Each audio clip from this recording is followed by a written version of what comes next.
All right, hello everyone, and peace of Christ to all of you. Before we start today, let us be clear that for those who chat, you are welcome to chat and to say whatever you wish. But any aggressive, hateful, or violence words or language is going to cause you to be banned from my channel. We are not here to call Muslim names. If somebody says something silly, say to him, "You are silly." But there's no need to be stupid. And I hope that the Muslim they will follow the same advice because we will treat everybody equally. So just please take a note. Otherwise, everybody is welcome and feel free to share your thought and your ideas. If we search in the internet, we find that there's thousands and thousands of videos about who is Allah. Who is Allah? But not a single one of them can tell us anything about Allah. Nothing. You can watch them, all of them. They will say to you, Allah is the creator. But Allah in the Quran, He says He is the best of the creators. So Allah Himself, He got you busted, saying that He is not the only creator. Secondly, Allah the creator, but there is no witnesses of any creation He did. And Allah is disabled and able. So how He can be the creator? Allah the creator, but He do not know how the baby is created correctly. He think that the women have a sperm coming from her ribs and the man have a sperm coming from the backbone. Allah is the creator who He think that the sperm transform into a dead blood. Allah is the creator, but He think that He placed mountains in the top of the earth. Allah is the creator, but He do not remember which one He created first. In one chapter He says the mountains, the earth, the water, the grass, the trees. Other verse He says totally the opposite: the sky, the stars, etc. And then at the end the earth. So the God of Islam is a collection of guessing information. No witnesses, no proof whatsoever. And I would like to welcome any Muslim to give me a call immediately if he think he can prove to us that Allah is exist and He is real, and which will make Muhammad and Islam to be a real religion too. If there is any Muslim he feel like he can call me, please feel free. Only Muslims, no Christians. Give us your ID in Skype if you don't mind to be live in YouTube. And this is the whole point. Actually, we want people to hear your voice so you can explain to them who is this God Allah. What is this God Allah? Look, tons of videos, but none of them is really. They don't know. Actually, Muslims do not even know what the word Allah mean. You believe it? Have you ever heard of a religion? The followers of this religion, they don't know what the name of their God mean. They don't know. Thousands and thousands of videos. Or what they say to you, Allah is the creator. Nice to meet you, creator. Muhammad himself, he have no proofs, he have no witnesses. As an example, Muhammad, he claimed that he went to the seventh heaven. Seven heaven, they have to be seven. There is seven heaven and seven earth. Until now we could not find neither the seven earth or the seven heaven. So Muhammad, he went to the seven heaven. How he went? Even the Quran never mentioned that. Do you believe it? I mean, this book is a very funny book. Tons of stories about Muhammad went to the heaven. An angel, he took him and he fly in the top of a donkey who have no wings. It was a sexy donkey and it was very white, because there is no one can enter heaven in Islam unless it's very white, including the donkeys. If you go in chapter 17 verse number 1, this is the chapter of Al-Isra. It says that Allah, he sent or he took his servant at night to the sacred mosque. Okay, where is the trip to the heaven? Never mentioned. Have you ever heard of a God? He forgot to mention the most important thing. Which one is more important, to take you to a mosque or to take you to heaven? Like, do Muhammad go to the space every day? Muhammad, he went to the space, and when he came back, he did not tell us he saw the earth is like, it looked like a ball. He did not tell us he saw the earth in a certain shape. He did not tell us that he lost his weight. He did not tell us anything except he rode on a donkey, and the donkey is so huge. And then when he went to the heaven, he found in the heaven the source of the water of the Nile River and Euphrates.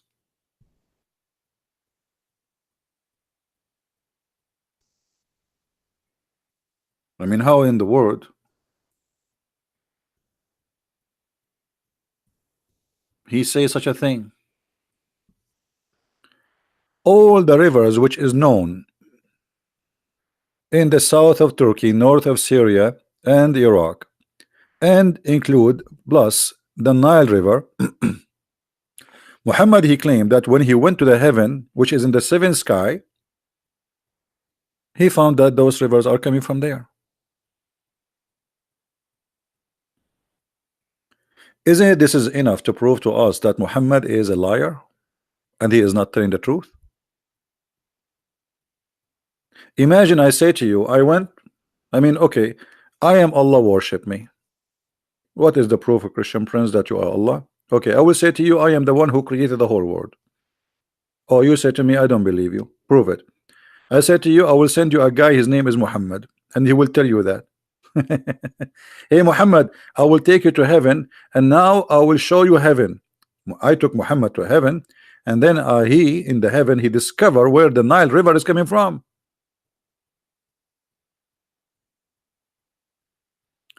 Isn't it this is alone is enough to prove that Muhammad is a false man? Do we have any nice Muslim gentlemen, especially if you are a scholar?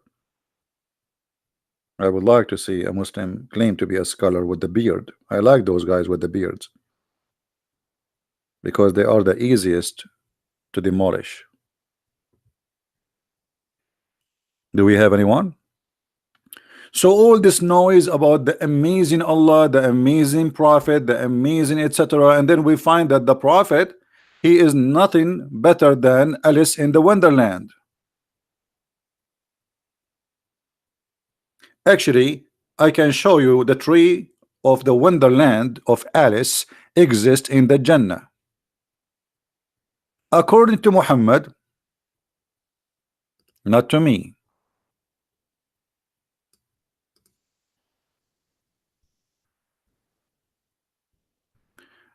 There is a tree in the heaven which is so huge, and Muhammad, he came from underneath of that tree, which means when you go fly with the angel of Allah, the airport is the roots of that tree, exactly as what happened in Alice in the Wonderland.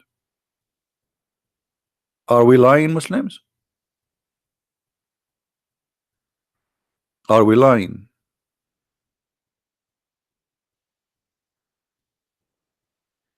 When the messenger of Allah reached Sidrat al-Muntaha, he said, terminates everything that is scanned from earth and everything that is scanned from above.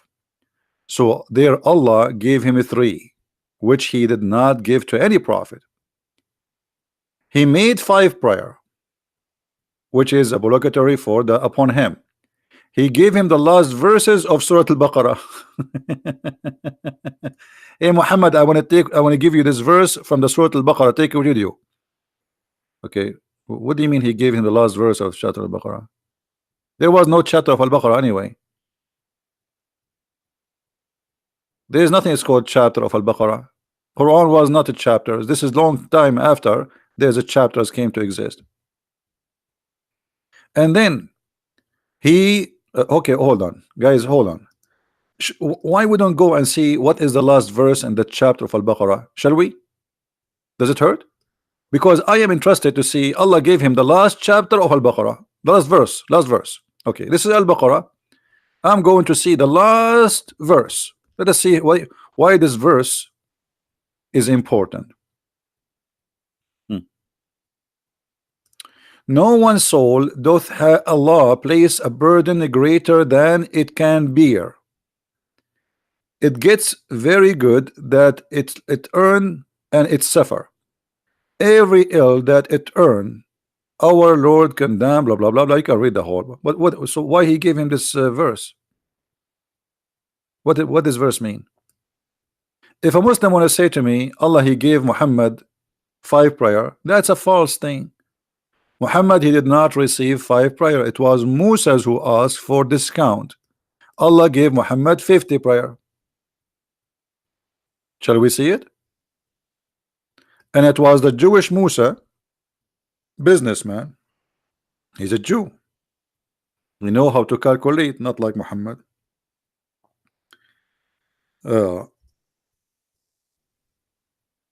Allah gave Muhammad order to pray 50 times. And this is a story in the front of you. When Allah messenger he went, and by the way we do not know how he gave it to him because Muhammad did not talk to Allah. Allah the Almighty, the Supreme, enjoined 50 prayer upon my ummah. And I came back with that until I passed by Moses. I mean, hold on. I want a Muslim to explain to me how Muhammad he passed by Moses. What is Musa right now?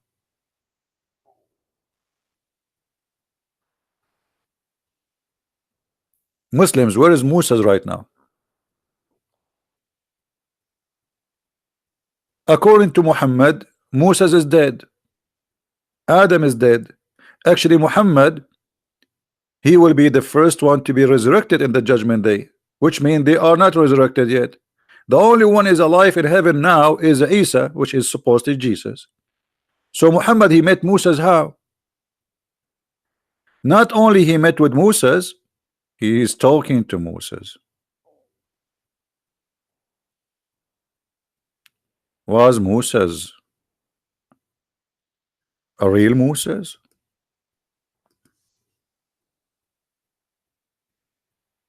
When Muhammad he said, I am going to be the first to be resurrected.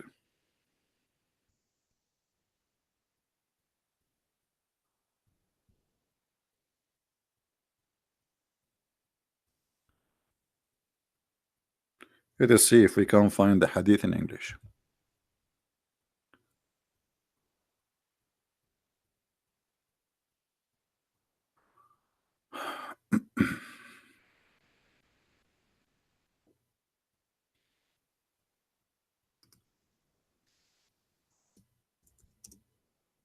This one we did not find. We will find different one. Give me a second. You know, I don't like to mention something without showing it, because you know Muslim they will say, oh, he is where, where, how. So I don't like to say anything without showing a proof. Let us see.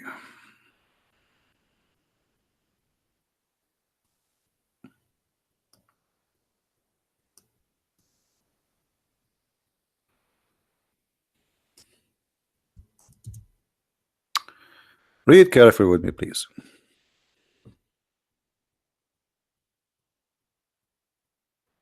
Who is the first one will become unconscious or conscious? Sorry. I mean, is dead, is a conscious, is asleep. He is going to be the first. And look how silly this is statement. Anyone notice what the mistake of what the silly mistake Muhammad he just made in this story? Who wanna help me here? Let us see who of you is really reading carefully. He will be the first one to be resurrected in the day of judgment. He will be the first one will be able to open his eyes. Okay, anyone notice what is wrong? Oh, Musa is already there. How he is the first one? He will be resurrected and he will open his eyes, but yet right away he will see Moses holding one of the pillars of Allah's throne.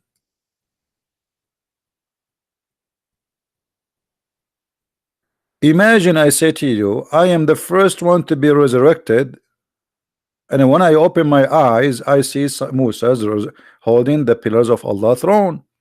That means Moses is there before me. He's not the first one. That is a very silly statement, but nothing new. That's Muhammad. He always win the competition of being silly. And this is the same story. A man from the Jews, having been slapped on his face, came to the Prophet. Oh Muhammad, a man from your companion, blah blah blah blah blah blah blah blah blah. Okay, why you slap him? Blah blah blah blah blah blah blah blah blah blah. Okay, I said even above Muhammad, I become furious. I slapped at his face. Blah blah blah blah blah blah. Okay, and then look at this. Muhammad, he said, in the day of resurrection, I will be the first one to be conscious. Then I will see Moses holding the legs of the throne. Allah have a throne, and the throne has legs.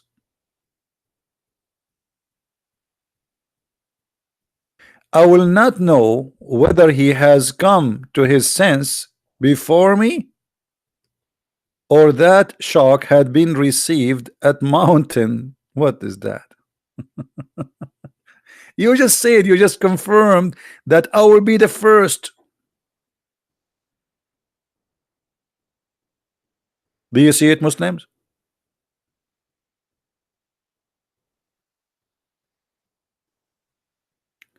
Zuha, she is a Muslim lady. She is saying the Prophet he hates sin. That's false. The Prophet he encouraged sin, and he himself was a cheater. Isn't it your Prophet? He said that in the judgment day, as long we are talking about judgment day, all the sin of the Muslims will be forgiven anyway, which means go and do as much as you wish, and he will place the sin of the Muslims on the Christians.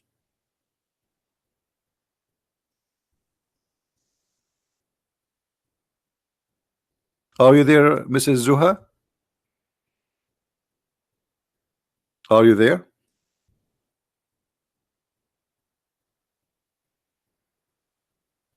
Let us show you the hadith.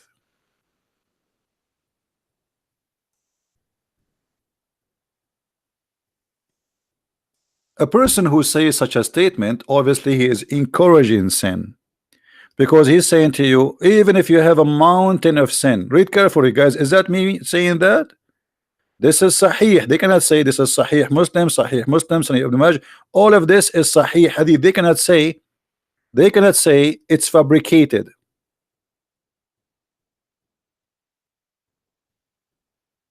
Please be nice to Zuha. Let us not to be rude. The Messenger of Allah said, Allah led those who came before us astray from Friday. Saturday was Jews. Sunday was for the Christians. And they will lag behind us until the day of resurrection. Allah even mislead us. Allah is a deceiver. He mislead us even from taking a Friday, because Allah chose a Friday for the best people. And here, if we read the hadith with me, please. And this is Sahih Muslim.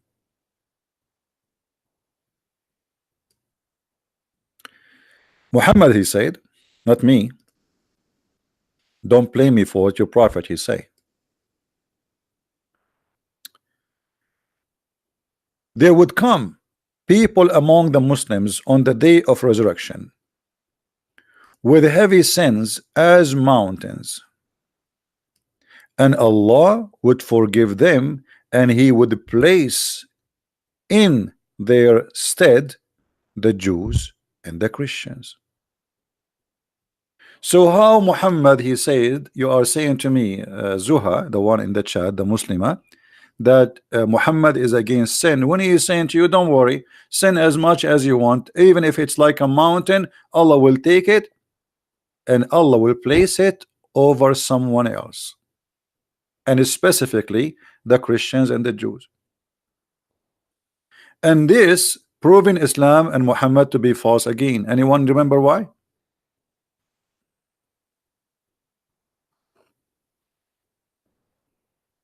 Anyone remember why? Why this statement of Muhammad again proving Muhammad to be false?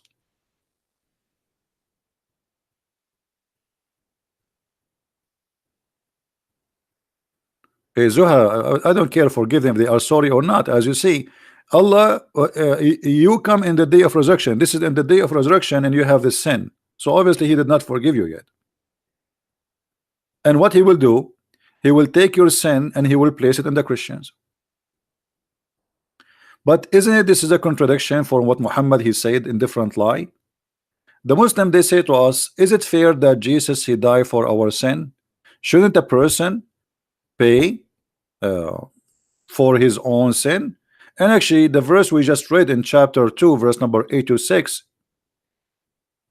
it says Allah will not make you bear something you cannot handle. All right, okay. Why Allah will give the sin of the Muslims to the Christians? Is that fair? In different verse in the Quran, Muhammad he said the following: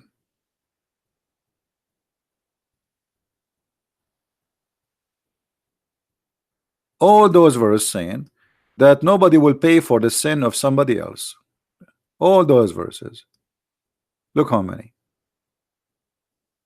Look how many. Let us take the last one because it's shortest, easy.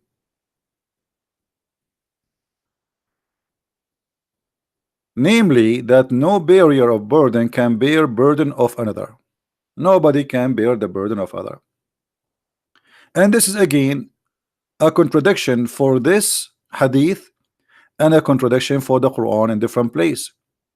Why? Because Muhammad he claimed that in the day of judgment Allah will allow Muhammad to intercede. So if nobody bear the sin of others, what is intercession? How Muhammad he can intercede? And if nobody will pay for the sin of somebody else, how Allah will place the sin which is like mountains in the top of the Christians? This is why we see that Islam is really a kind of a silly cult. It's not even it cannot be qualified to be a cult. Usually cults are smart. Cults is made by smart people. Muhammad obviously he is not.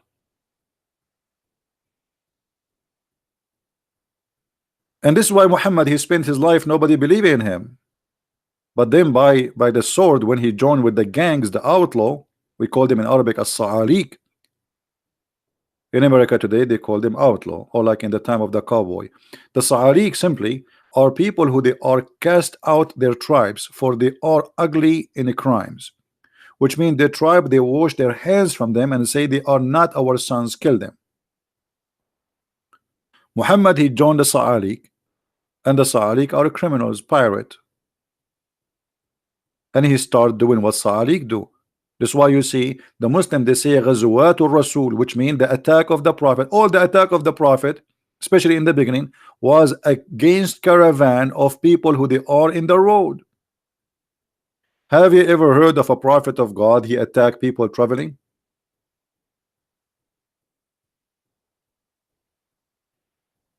That is Muhammad.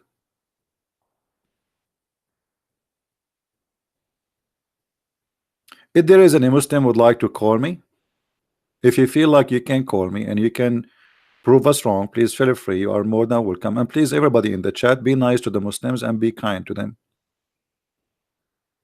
They are deceived and we are here to help them. Any Muslim have an idea?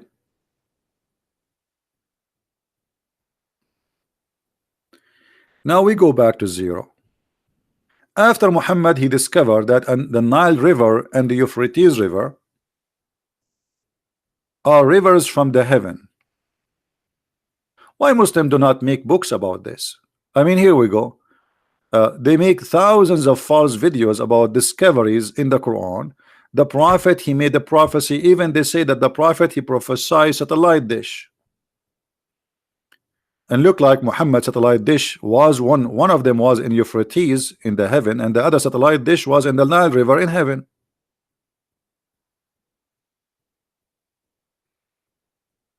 Any Muslim have anything to say?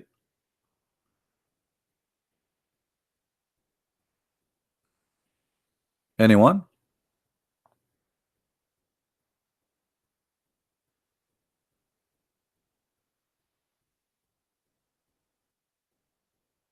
Who is a Muslim, he agree with his prophet that the Nile River and Euphrates River and Jihan and Sihan, which is 4 rivers, one of them in Africa and the rest of the 3 in the south of Turkey, they are coming from heaven, and they are coming from under a tree. It's called Sudratul Muntaha.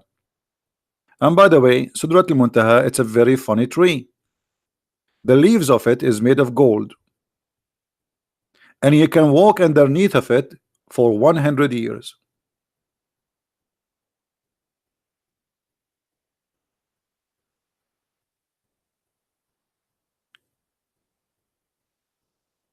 Any Muslim want to say something?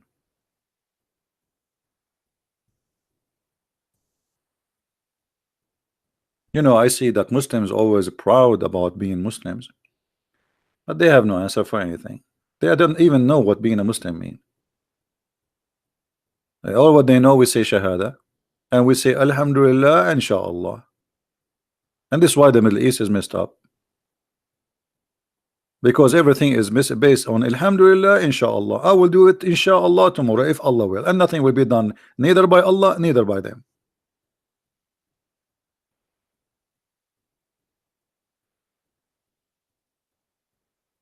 Anyone would like to say anything?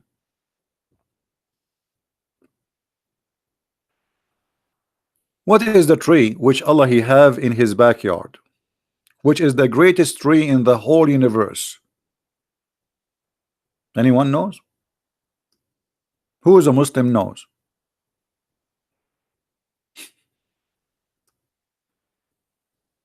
You will believe it or not, this tree is exist in the earth.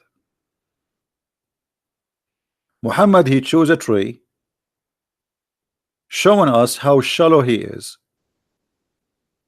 Let me show you the tree which Muhammad he speak about. Let me try to find it. Okay, here we go. We found it.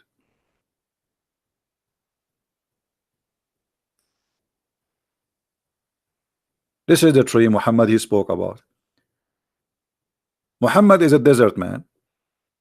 He went to Allah backyard and he saw this tree in his backyard.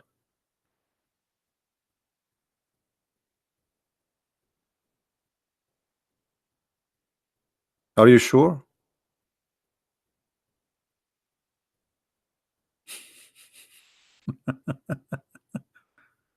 What is that?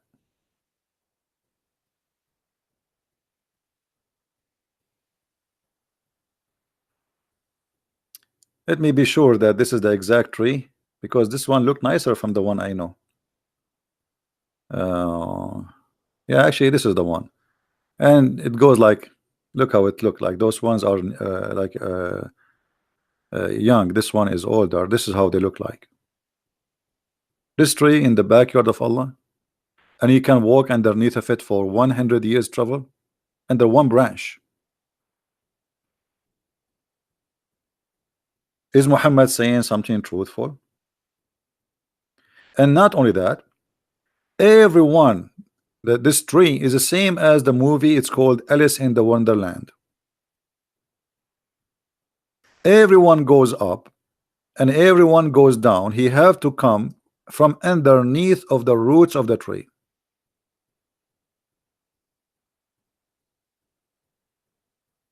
And nobody can pass that tree.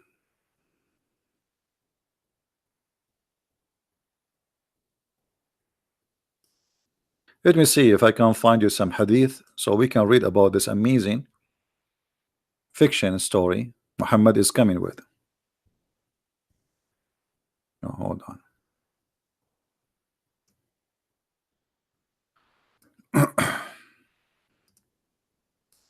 Until now, we did not receive any invitation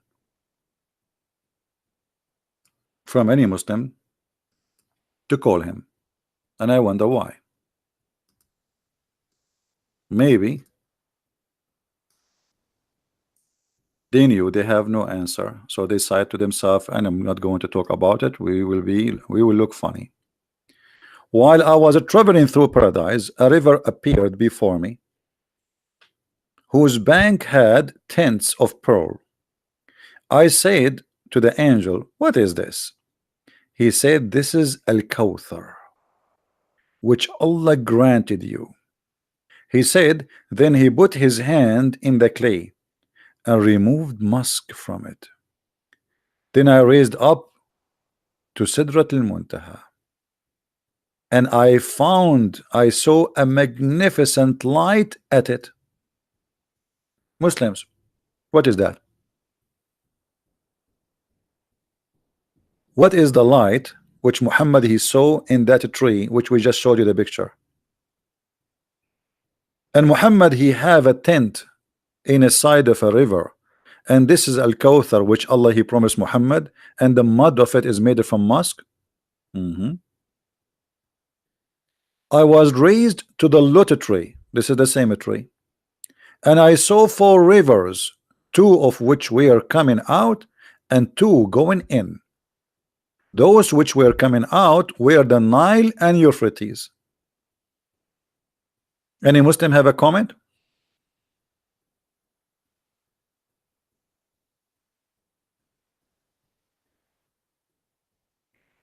Any Muslim has a comment? Either you say that the Prophet is being truthful and they are really coming from the from that tree, the rivers of Nile and the river of Euphrates, or you say obviously Muhammad is lying.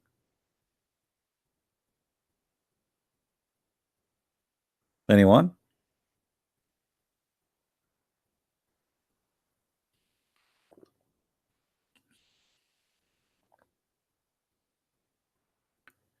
Can I call you in Skype?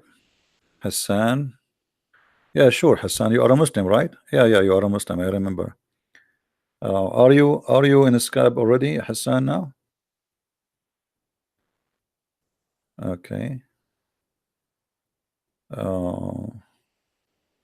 Is your account is Hassan or? It's the same, right? Okay.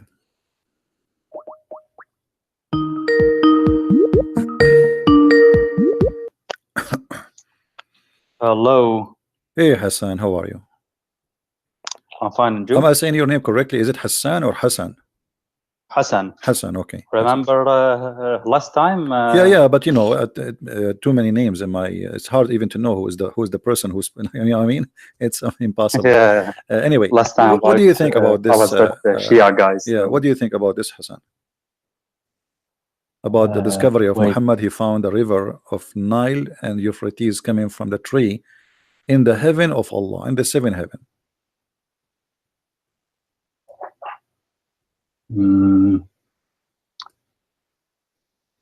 I don't know actually. Where do you think the Nile River is coming from?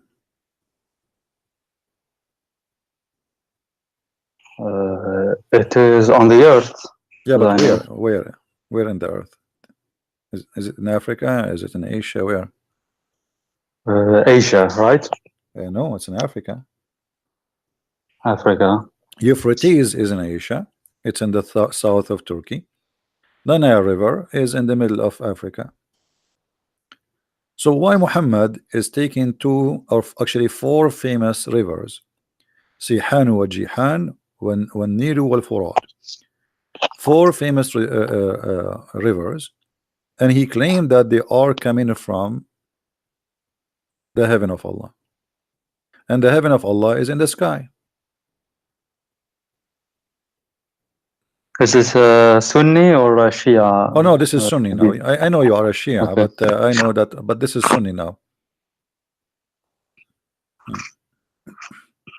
I have no idea actually. Like, All right. What you wanted to call me? You want to say something beside our topic I here? wanted to talk about you about some topics. I don't want to change the topic, Yeah, but if you no, we will allow not me, change the I don't know. topic. We will not change the topic, but you can talk. You can answer me as a Shia, not as a Sunni. Forget about being a Sunni. What make you think that Muhammad is a prophet as a Shia? Well, they say like he was a really decent man and He was a أهل البيت. decent man. Muhammad was a decent man. Is it true that he was accused of stealing underwear? I saw that, but Okay. I have no idea Anyone, what the Shia tafsir say. So anyone of your friends ever accused me that you stole an underwear before? no, It's funny, right? I'm not being rude to you, but I'm just having a conversation to show you how bad this is. So when the followers of a prophet of God, they accuse their prophet that he stole a piece of a clothing, and this piece of a clothing itself, they stole it from a Jew or from someone else. What kind of gang they are? What kind of people they are? Let us say you are a good person and you have good friends, and now you stole some fabric from somebody, and now you are fighting who took the underwear, and they are accusing that the prophet is the one who took it. And how the prophet he answer? Do you see the verse in the screen? yes, Okay, what do you think about this verse? no prophet could be false to his task if any person has. Can I see the tafsir Yeah, you can see about the this tafsir, from no Shia? problem. But you see here the problem, the translation is false. It says no prophet can be false. It doesn't say false, it says Yagul, which means he is a thief. No prophet is a thief. This is Yusuf I translation. Do you know any English translation for Shia so we can show it to you? If there's any famous Shia translation, you know? No, I don't know. I Yeah. think translation is not the best option You actually. see, they are saying Like false. I don't know what the word false have to do with the word Yagul. If we go to the Shia, I forgot you speak Arabic? kind of like Because not really I don't good, know. but I quite Do you understand. know any website for the I can Shia read. have tafsir in English? What do you say? Do you know any website for the Shia have tafsir in English? Because I have, but No, it's in I Arabic. don't. You know, it is in Arabic. I have not. I don't think that they exist, but Yeah, um, this is why I'm asking you, because you are a Shia, so maybe you have some information about that. Chapter 3, verse number 161. Let us see the Sunni first, as long this is what we have. Uh, those things actually, neither the Shia or the Sunni, they really don't have a disagreement about those things. Uh, let us see what is the reason or what is behind of this story.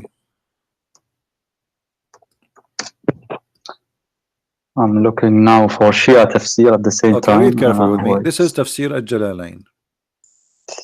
When some red velvet cloth went missing in the day of Badr, it's a theft. Some of the people, which mean the Muslims, began to say, perhaps the Prophet took it.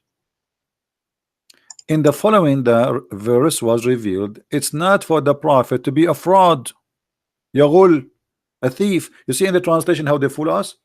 They say it's not for a prophet to be false. But this is not about false, this is about being a thief. It says it's not for a prophet to be a thief. And then, okay, how Muhammad he proved that he is not the one he stole it?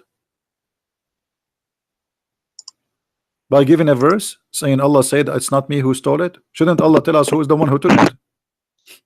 What do you think, Hassan? If Wait, Allah let is me think. God, If Allah is God, shouldn't he knew who is the one who stole the underwear? Yes. Okay, so what the point of saying Muhammad is not the one who took it, but yet he will not tell us who is the one who took it?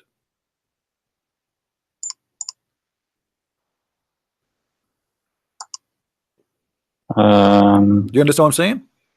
If I am Yes, I God, if I understand. am God and my prophet was accused of being a thief, shouldn't I say to them, okay, it's not Muhammad, go to the house of this guy, I know everything, open his closet, or maybe take off his panty, you will see it. So all what Muhammad he did, he gave them a verse claiming that Allah said it is not him who took it. Why Allah did not tell us who is the one who took it?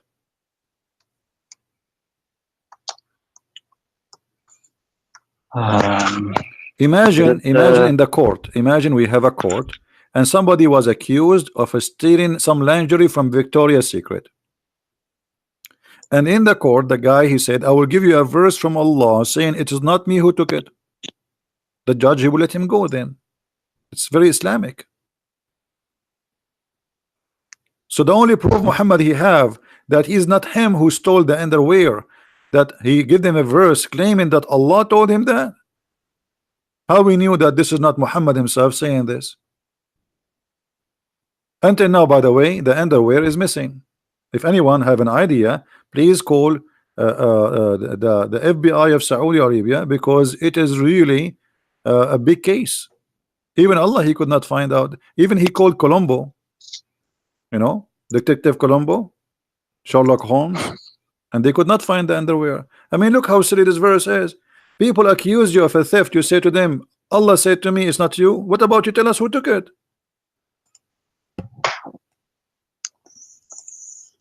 okay, this is Tafsir al-Jalalain. It doesn't matter. Yeah. Shia is not better, my friend. Shia is not better. If Shia is better, I can switch to the Shia, go to Arabic, because I don't have it here in English.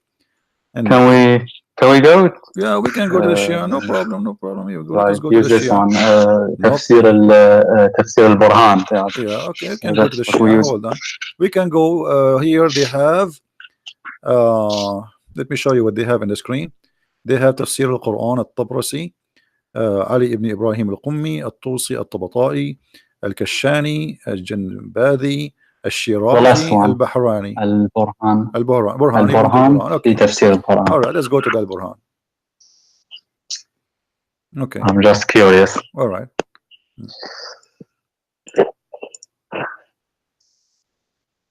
Read carefully. You know what? I'm going to take the page and I will open it in Google, so we can click one click and do the translation. It says the same exactly as we saw in the Sunni.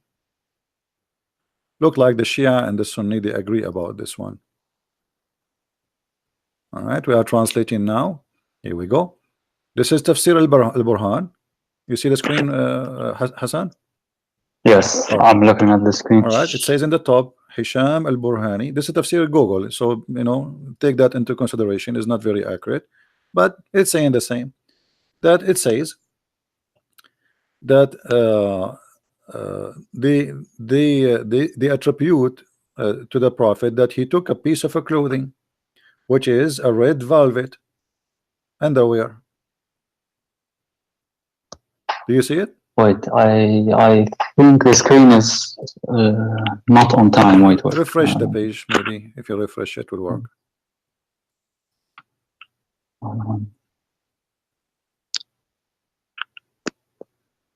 Yes, red velvet. Okay. Flatter. Yeah. I don't know It's what the it same. means. So it's the same. You know, they accuse him that he took a piece of a clothing, and Allah he gave him this verse saying to them, he did not take it. Thank you very much. So what do you think about this madness? Muhammad is a prophet of God. Sorry, I'm losing my voice. Take it easy. I'm losing my voice. Talking too much, too many people. You know, he is a prophet, and then Allah he sent him a verse to prove that he is a decent man. By what? By telling them it's not Muhammad who took it. So how we can take this as a... And actually here you will see clearly that they're accusing him to be Yaghul. Yaghul is a thief, and he's a fraud. I mean, how? But wait, did it mention who the thief was No, in the Shia tafsir? Like no, I didn't. no. There's nowhere it mention anything. Where? Nothing. No, there's no nothing. It shows. You know, there's nothing in the whole tafsir of the Shia. I don't know. I never. If you know something, let me know. No, I don't know. I Because just because because looked you see quickly, like it was a glance. how the Shia even will come to tell us who is the one who took it, if nowhere it says who is the one who took it. And as you see, Allah Himself He did not say. So here you notice that Muhammad was accused by his followers, but here you notice something very important, Hassan. If you have a very good people, quality people around you, are they going to accuse you really of stealing clothes, and you are their prophet? What do you think? What kind of Well, what kind of a gang Muhammad he have with him, to the point they accuse their prophet and leader that he is a thief? What do you think? uh, actually, that's strange, but you know, maybe it is possible if they are not decent and they want, like, they're not being Well, honest. I mean, okay, people can they do are not decent. horrible things. Okay, why the companion of the prophet are not decent? If the companion, the first to believe in him, they are a bunch of thieves and gang. So what kind of a prophet he is? You know, in the Middle East we say, if you want to know him, tell me who is your friend, I will tell you who you are. Correct? Tell me who's your friend, I will tell you who you are. If your friends are Okay. a bunch of a druggie and drug people, drug dealers, then you are like them. Do we agree? Otherwise, what? Yeah, they say there is a hadith that من من من عاشر قوما He, 40 يوم he's from them. You're right. فأصبح منهم, Yeah, as I can remember, like something like that. yeah. Like if He became one you of them. If he, for 40 days, yeah, he you became like yeah. he became one of them. Okay. So Muhammad is working with people who they are gang, obviously, and they themselves accusing him to be a fraud. So what was the relationship between Muhammad and his companion then? Business, as you see. They are, الصحابة, yeah, and in Shia Islam, they are very, very hated. Omar and yeah, for yeah, but example, regardless of the names, Abu Bakr. regardless of the names, obviously they are. If they are bad, that means Muhammad is bad. I mean, why I want to walk with you? Why want to go together, drink coffee together, go and fight together, believe in the same God together? We pray together, yet you are bad and I'm good. Doesn't make sense. Yeah, okay, but um, like were they good according to the Shia, those Sahaba, like My friend, before the the Shia, before the my friend. before the death of the Okay, the Prophet Shia, Omar, Abu Bakr, The Osman? Shia, they prove to us that the Quran is a fraud too. You Shia, you accuse Aisha she was a bad woman, even she was a whore. Is that correct?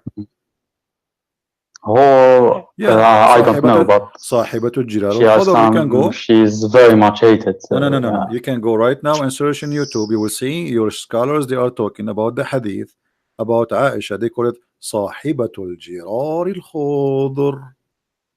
I'm just copying how the Shia they talk.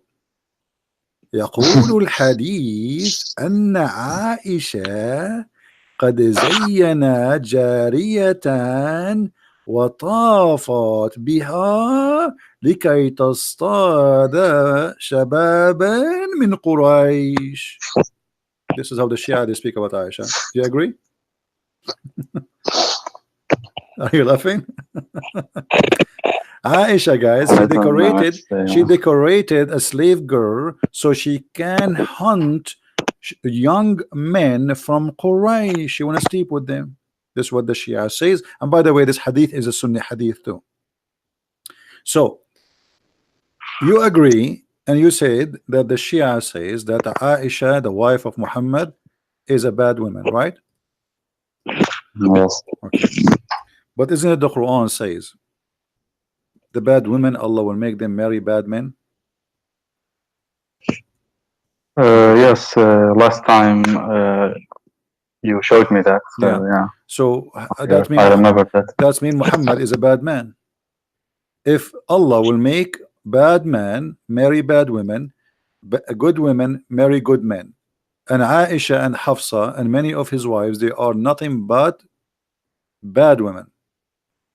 So how this verse will work?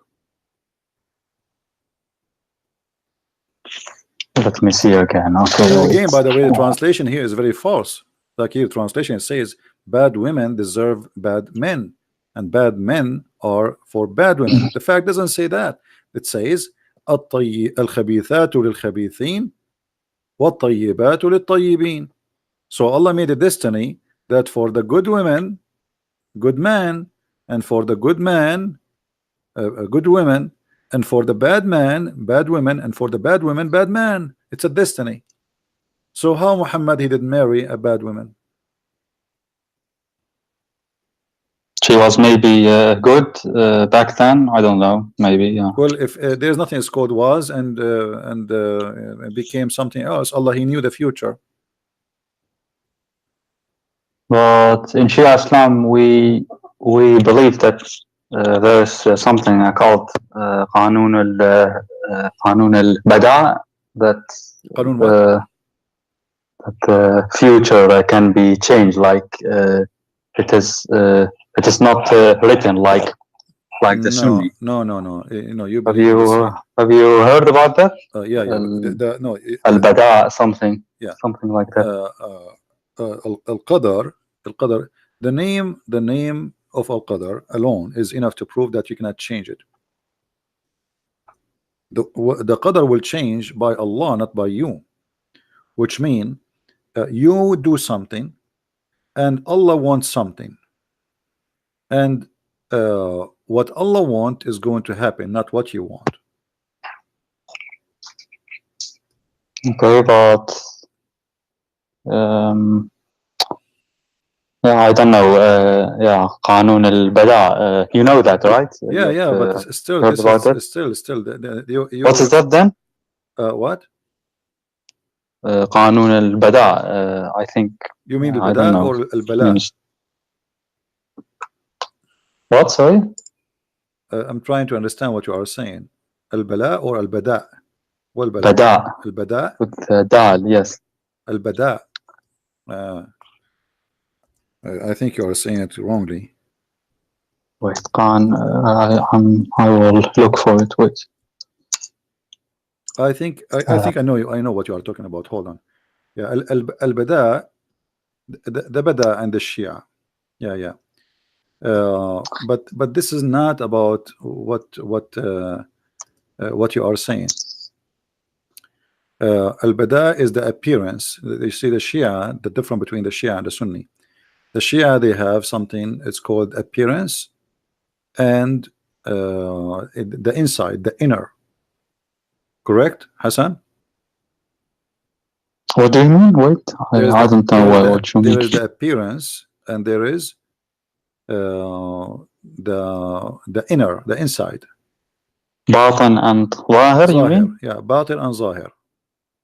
No, but this is something different. Like, wait, there was a hadith in Al-Kafi yeah, about the future that it could be changed. It is not maktub like the it is something is not Sunni belief. Something is not written, and it can be changed. Al-Bada, like Qanun al-Bada, Ma Bada. There was a hadith, I forgot it. Maybe I can find it. Yeah. Ma Bada. Okay.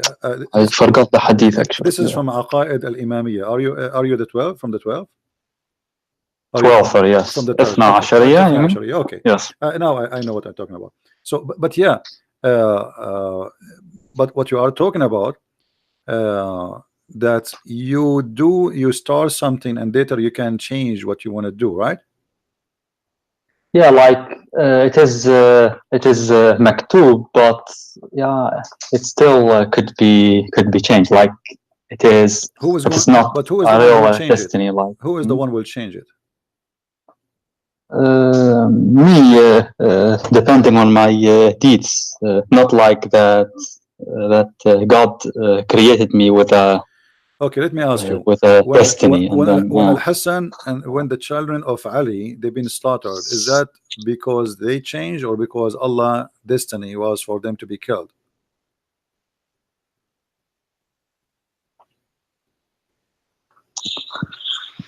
um,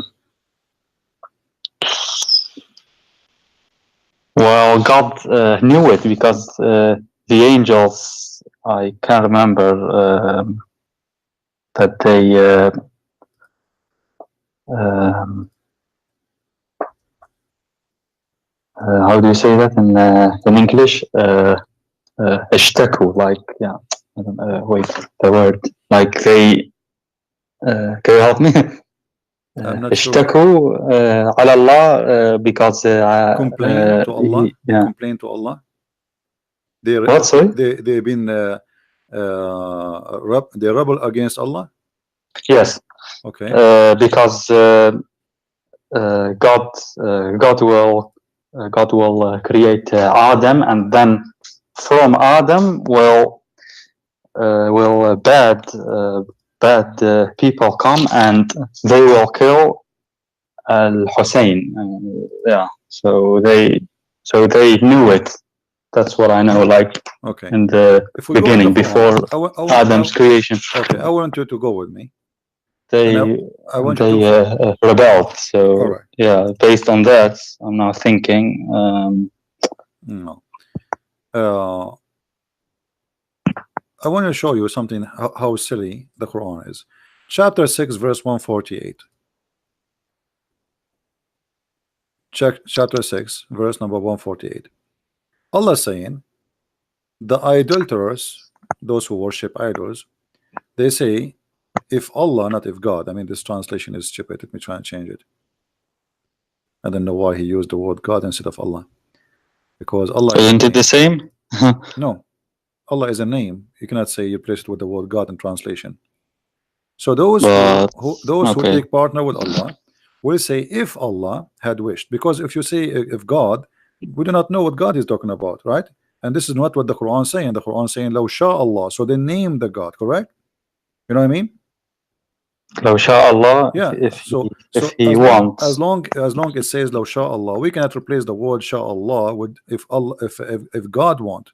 You have to give the name because they named him here. It's Allah. It's not the word God. So look, the Quran is saying, as you just said, that you can change, right? You can change, but here Allah is refuting them, and He agree with you somehow. Look what He says: those who give partner with Allah, they will say, if Allah had wished, we should not have given partners to Him, nor would our fathers. So they are saying, well, this is our destiny, correct? If Allah willed, do you agree? They are saying, not Allah. Allah is saying to them, no, no, this is your destiny. This is you choose that. Here He says, they are saying, if Allah willed, we will not take partners, which means we are doing this because this is Allah will, obviously. Because if Allah willed, we will not take any partner with Him. And He said, so did their ancestor argue falsely. Do you see it? Are you with me? Do you understand, Hassan? So their argument, okay, you say to me, why you are associating somebody with Allah? I say to you, well, if Allah want me not to associate with Him, He can make me not to do that. But obviously Allah like me to do that, because He don't oppose me, you know. So it's Allah will. So Allah here He says, so they did their ancestors, they have the same lie, and they argue falsely. So Allah disagree with the statement that if Allah want, if Allah will, then we will not worship another one beside Him. So obviously this is Allah will, therefore we will do it.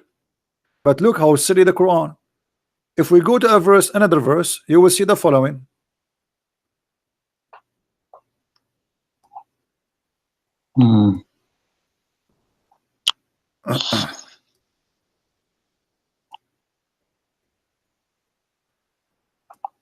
I will show you verses after verses.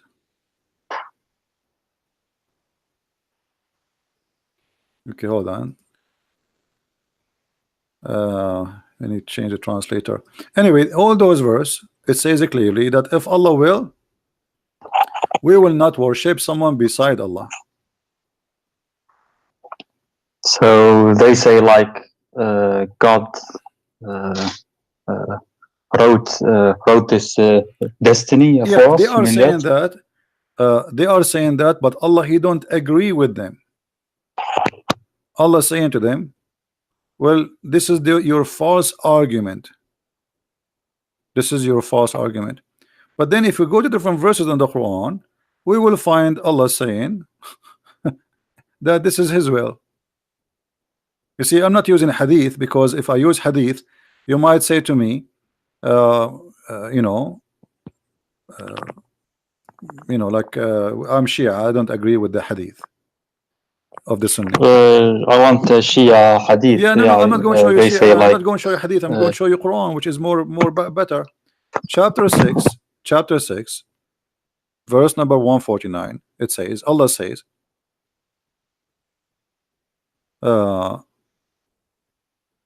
verse number 148. It says, the idolater says, if God had so willed, we would not have associated other with Him.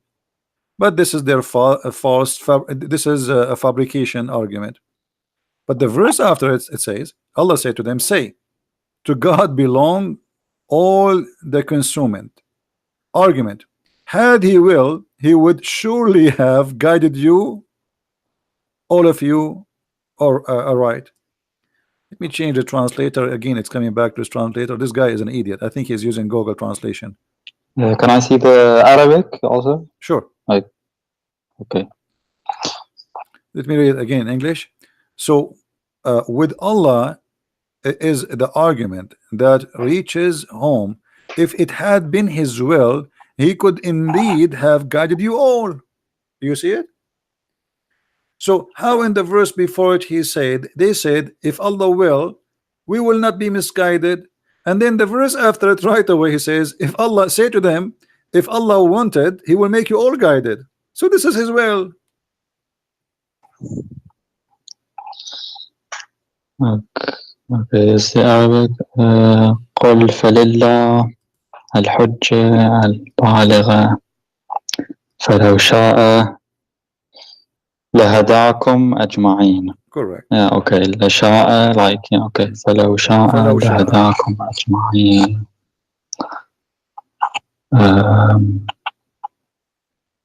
Can I see the tafsir of this ayah? You can, but I mean, this is very easy. I mean, if Allah wants, He will guide you all. Even this one need the tafsir. If Allah I'm just curious. They say like it's the same. You may never. Yeah, it's the same. If Allah wants, He will guide you. Your own tafsir. Okay. So if Allah wants, He will guide you all. Which mean what? If Allah wants, will guide you all. It's mean Allah don't want to guide you all. Isn't it obvious?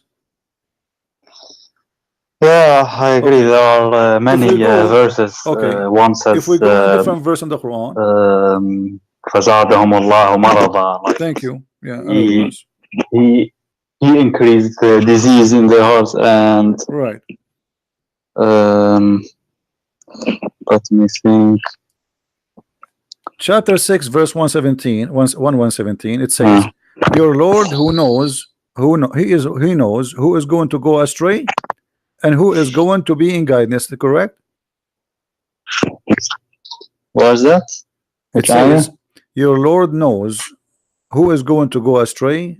Actually, the translation is false. Yudil, it's meant to deceive. Who is going to be deceived and who is the one to be guided? Inna rabbuka huwa a'lamu man yudil an sabilihi wa huwa a'lamu bil muhtadin. So it is Allah who knows who is going to be deceived and the one who will be guided. Okay, you said to me that you can change And in order to say you can change your destiny, then you should not, nobody should know, because it's still, it's a free will, have to do with you only, because you can change it anytime. But still, God knows Okay, everything, if you including if you knew the future, right? if you So, knew everything, that's mean he knew what you will do, and that's mean you know, it is there already. You change nothing. You think you change, but but the fact you did not change anything. Okay, you change God nothing. knows everything. So, yeah. No, okay, hold on. Chapter 13, verse number 27. It says, ويقول الذين كفروا لولا أنزل الله عليه آية من ربه قل إن الله يضل من يشاء ويهدي إليه من أناب. Look at this joke. The unbeliever says, why not, why is not a sign sent down from his Lord? I mean, this is a very normal question, right? You claim to be a prophet, and we have the right to ask you, if you are a prophet, how come you don't have any miracles? Allah he answer, and look how funny the answer says, Allah he deceive whoever he want, and he guide whoever he want. What kind of God he is? The Muslim, they falsely they translate the word deceive by saying he leave to astray whom he will. How he can leave him astray? The word in Arabic yudil. Yudil mean you deceive. So Allah will lead you astray by deceiving you, and he will do that whoever he will, and he will guide whoever he will. Okay, so you are saying to me I can change, but Allah is the one who deceive who he want, and he guide who he want. So in order to be changed, to go to heaven or to go to earth, do you have the freedom based on this verse, Hassan? Because the change you will do either will take you to heaven. Let's wait. Let me think.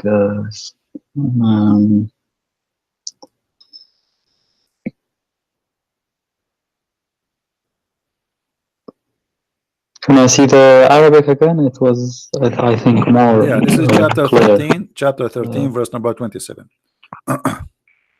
Let me read it for you for fast reading. ويقول الذين كفروا لولا أنزل الله عليه من آية من ربه قل إن الله يضل من يشاء ويهدي إليه من أناب.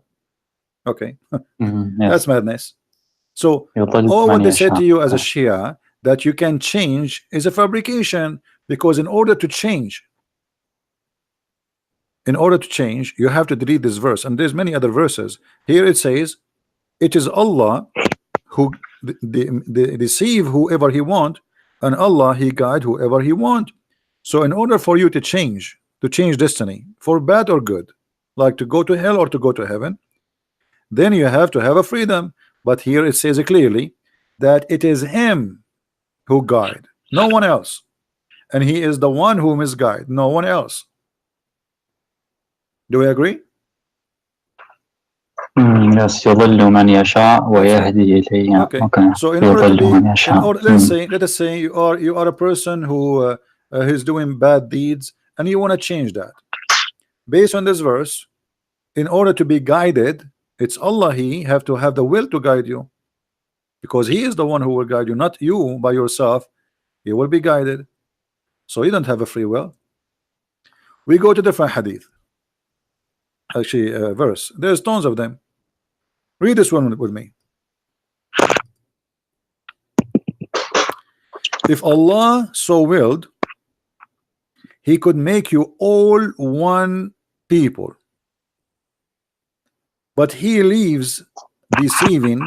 You see the word here is strain. It's a false, but stray it's the same as deceive. I think it close. Wait. If Allah so willed.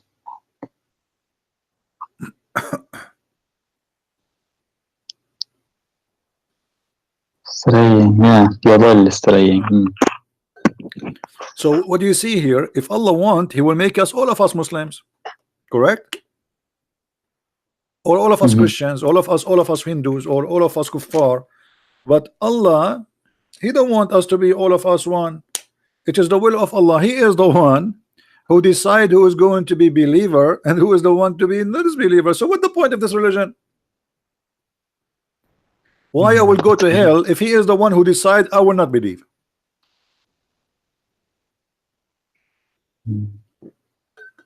He leaves straying whom he pleases, and he guides whom he pleases. And again, this is a false translation. The word yudil have nothing to do with strain. The word yudil is about deceiving. He deceive whoever he will, and he guide whoever he will. So if he want, he will make you all one nation. But obviously, this is not what he want. So what he want? He deceive as he wish. But yodel means lead astray. It is correct. Like No, my friend. Yudil, it can be used in many ways. And let us give an example. يضل الطريق. He lost his way, correct? Taha, you mean? If somebody he lost his way, we can use ضل طريقه. He lost his way, which means direction. He got wrong direction, correct? But if somebody doing that to you, here is deceiving because he is causing you to take wrong direction. Do we agree?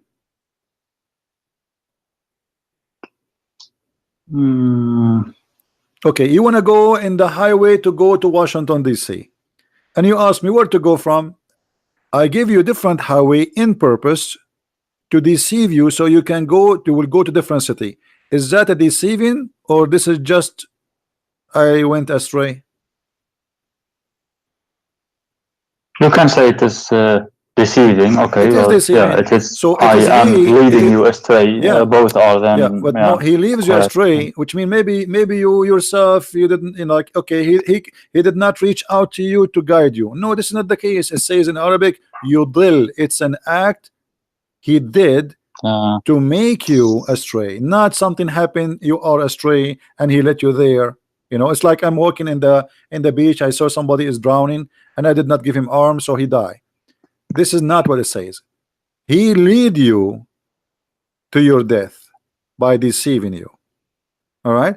So Allah here showing us again how stupid this religion is, because if Allah, he is the one who guide who he want, misguide who he wants, so why I will go to hell or I will go to heaven? What I did? Nothing.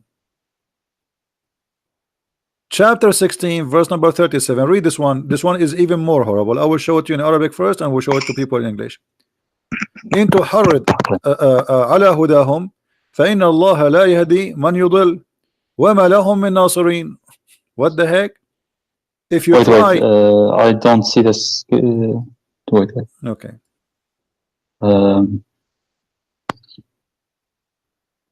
This one. This is chapter 16, verse number 37. 37. Okay. So if you anchor if you try your best to guide them, don't waste your time. Allah will guide not the one who he deceived, and those who he deceived, nobody can help them. And this is the Muslim translation. Do you see it? So how that can be possible? Don't try to guide them, because Allah misguide them, and those who Allah misguide them, nobody can guide them. As simple as that. We can change the translation, you know, so we can love better. Even though, O you Muhammad, translation of Biktal, desires their right guidance, still Allah assuredly will not guide him who misleadeth. Allah will not guide who he misleads. Who is the one who mislead the guy? Allah. You're laughing.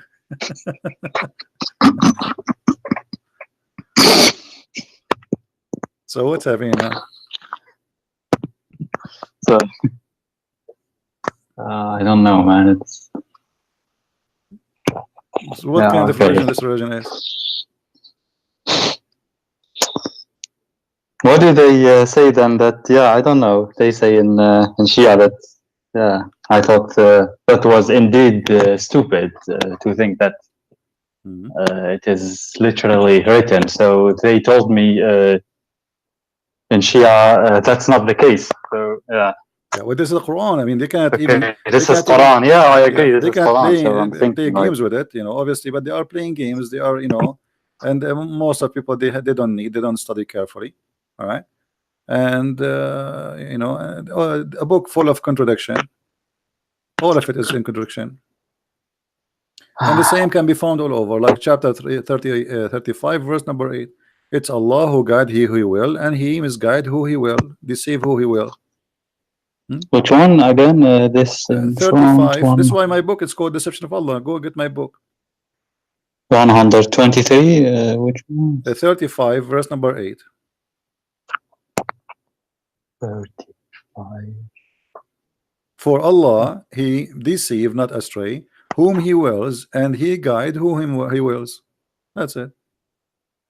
It's His will to be deceived or to be guided. Okay. And the Quran is full of this.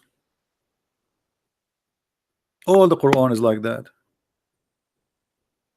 What kind of book this book is? And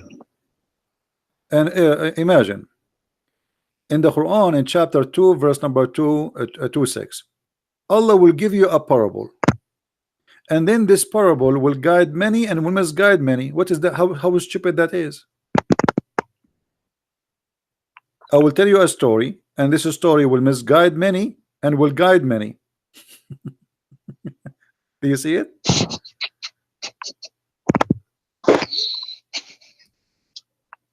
Hey guys, I have a story for you, and if I tell this story, many of you will go astray and many of you will be guided. So what the point? What the point exactly? Are you there, Hassan? Yes, I'm here. Let's look at the Arabic here. Wait. In the Arabic, This is Surah which I can chapter 2, chapter look 2, at verse my number, computer. chapter 2, verse number 26. 26. Okay. Let's have a look. إن الله لا يستحي أن يضرب مثل ما بعوضة فما فوقها فأما الذين آمنوا فيعلمون أن الحق من ربهم أما الذين كفروا فيقولون ماذا أراد الله بهذا المضر يضل به كثير ويهدي به كثيرا وما يضل به إلا الفاسقين. But the verse before it says that the one who Allah misguided is misguided by Allah, and now he's saying the one is misguided is the bad one. Oh boy. You know, who is the one who follows shaitan? Hassan. What? Who is the one who follows shaitan? Someone? Who is the one who follows shaitan? Like according to Islam, anyone that is bad. Like, okay. Chapter 7, verse 175. evil. Yeah, evil, bad people, they follow shaitan only. Chapter 7, 175 says the same. Chapter 15, 42. Chapter 26, even chapter 26, verse 24, it says that the poetry man, the one who follow them is only the criminals. If you are a poet man and people like you, those who like you, they are a criminal. All right. But now, as you see, the poet people is those who do evil, they follow them.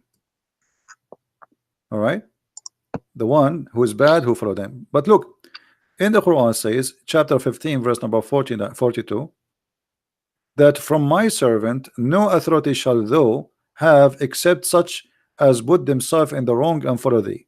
Actually, the translation is bad. As such as the criminals, al-ghaween. So Allah saying to the shaitan, no one from my followers can follow you except the criminals.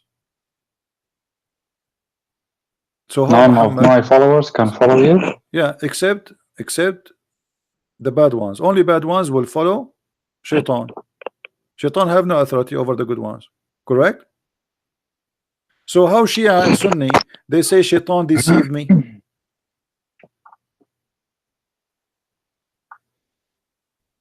Did you hear the question, Hassan? Yeah. How you Shia, you say shaitan deceived me. If shaitan cannot deceive unless you are a bad person, you are a criminal. Not only a bad, you have to be a criminal. Al-Ghawin. What a stupid religion. So you say to them, Shaitan have no authority except over the criminals. Okay, so how Shaitan he was able to convince Adam to commit sin? Adam was a criminal. They say in Shia Islam that Adam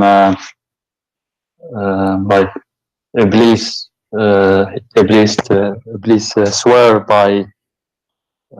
by Allah. So Doesn't matter. Doesn't matter. Adam thought that my friend, whatever Shaitan he did, whatever no one would no Hassan, whatever would Shaitan swear by Allah and lie. But yeah, okay, whatever the stories they told you about Shaitan he did, as long the Quran, and this is before he even kicked him out from heaven. He says, Allah, that you have no authority over my servant except the one who follow thee. In order to practice this, that means Adam he follow thee. No matter how he convince him, he swear, he play jumbo mambo, that will not change he follow the advice of Shaitan. That means Adam himself was a criminal. Right? What about Muhammad? Yeah, okay. I find it so strange, like he's a prophet. Okay. What about Muhammad?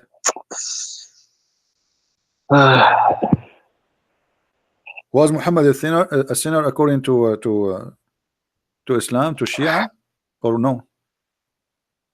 To Shia, no, absolutely not. Because to the Shia, Sunni, he was. No, because the Shia, they are not being the Shia scholars, they are not being decent and they are not being truthful. This is the Quran, chapter 48, verse number 2. Translation is false, saying fault. In Arabic, it says dhambaka. You know what them mean, right? What them mean? Sin. Sin. Okay. ليغفر لك الله ما تقدم من ذنبك وما تأخر. Does it say that? Which surah was it? 48, okay. Verse number 2. Okay, let me read it. ليغفر لك الله ما تقدم من ذنبك وما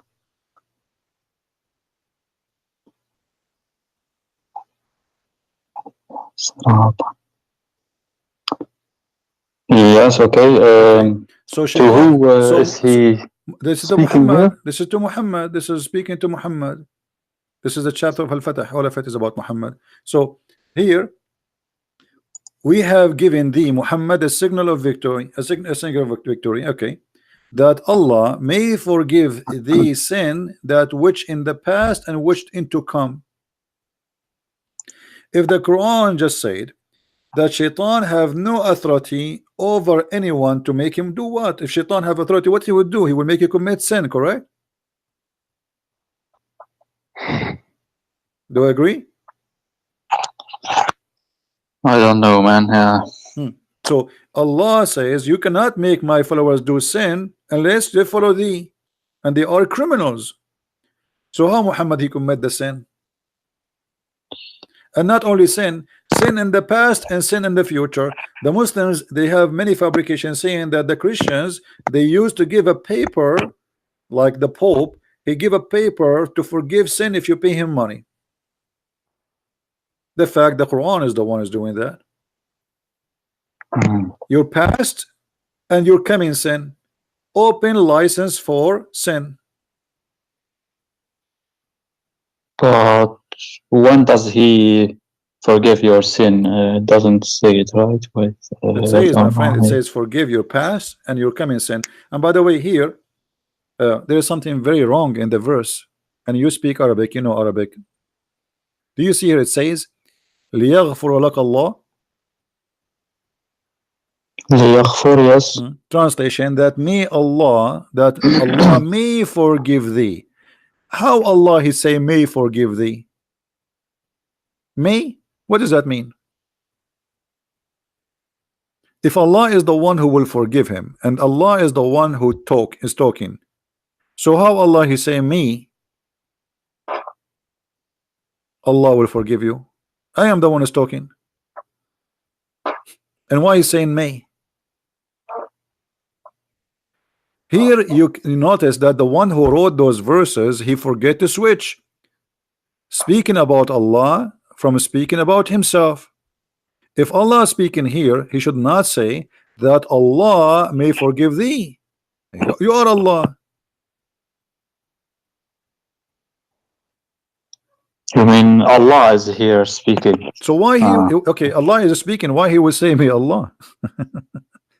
And what do you mean may? You are Allah, you forgive him or not? Okay. Okay. I get it. Yeah.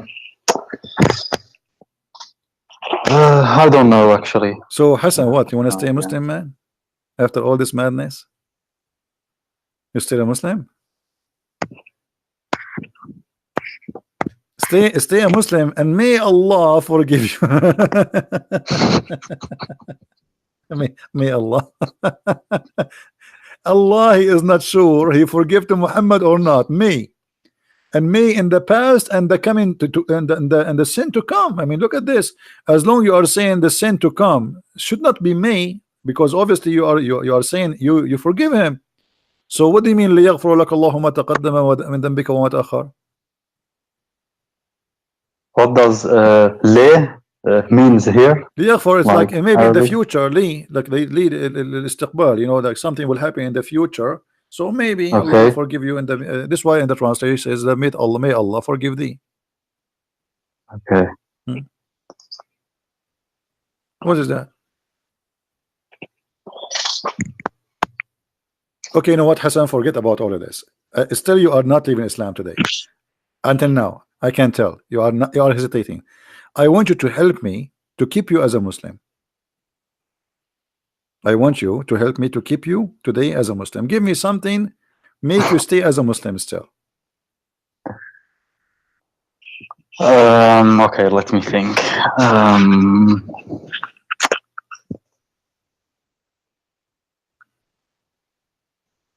I don't know. They say like they have many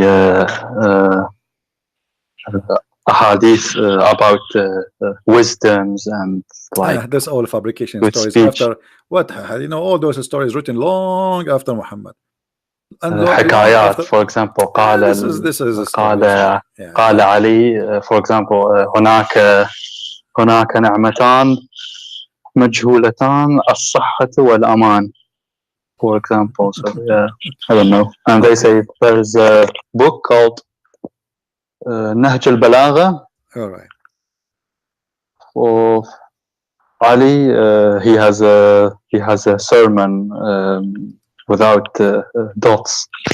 Okay, but I don't think that's really. I don't know, man. But they say like Ali was the most rightful person. But yeah. All right. Well, let us see some of the wisdom of the people of Ahlul Bayt. All right. Okay. That's what they say. What about watermelon? Watermelon? Yeah. What do you mean? Is watermelon Shia or Sunni? What? Yeah. What? Why you are laughing?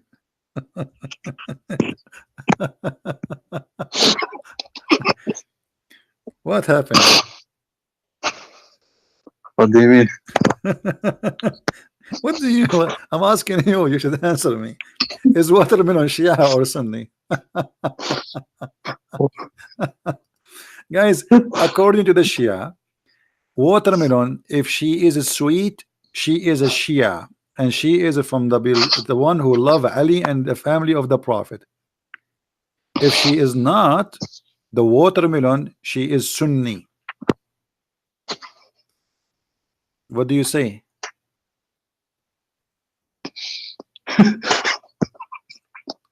Okay, let us read. وسائل الشيعة. Do you see the screen? You see the screen? Hassan? Wait. Really? Like, are you joking or what? No, I'm not joking. I will show you many examples. الحر العاملي, variant number 25, page number 178. It says عن جده عن أمير المؤمنين عليه السلام أخذ بطيخة ليأكلها فوجدها مرة فرمى بها وقال بعدا وسحقة إلى أن قال فقيل له يا أمير المؤمنين ما هذه البطيخة؟ قال رسول الله صلى الله عليه وسلم إن الله أخذ عقد مودتنا على كل حيوان ونبت فما قبل الميثاق كان عذبا طيبا وما لم يقبل الميثاق كان ملحا زائقا. So let us translate. The Ali, he took a بطيخة, a watermelon, and he wanted to eat it. Actually, let us click at Google Translation. And then when he started eating it, he found that it is sour. The taste is so bad. So he threw it away and he cursed it. And they said to him, the leader of the believers, Amir al-Mu'mineen, what's wrong? What's up with this watermelon? You know? He said that the Prophet of Allah, he said that Allah, he took a contract of our faith, which means Shia faith, on every animal grow up before the whatever, and every planet. Actually, here that the translation is wrong. On every planet, animal and planet. So Allah, he made a contract that all the animals and all the plants who are going to follow Ali, the good ones, Ali and his family, they will be sweet and good taste, and those who they are not, they will be salty and they will taste bad. Do you see it, Hassan? Yeah, I see it. And this is an agreement between Allah and all the animals and the plants. And this watermelon, she is not Shia. That's why he throw it away. It's not sweet. So this is the wisdom they told you about the Shia. What? Okay, I think you had enough. Are you going to stay Shia or what? Did we have enough for today? Never heard this. What do you mean you never heard? Okay.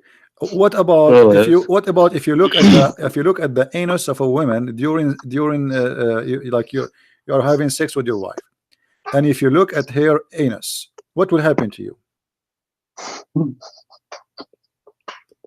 You will go, your son is going to be blind and he will be mute and deaf just by looking at your wife bum when you are having sex. The same as if you are talking. All right, if you talk during sex, Allah will make you mute. Allah will make your son mute. And this is explained why some kids are mute, because simply you were talking during the time you are having sex. Let us read together.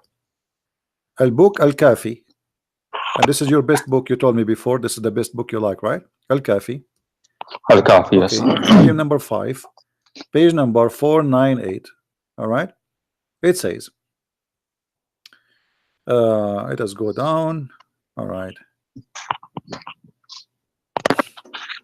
what is the most time is hated to have sex in, even if it is lawful, which means with your wife?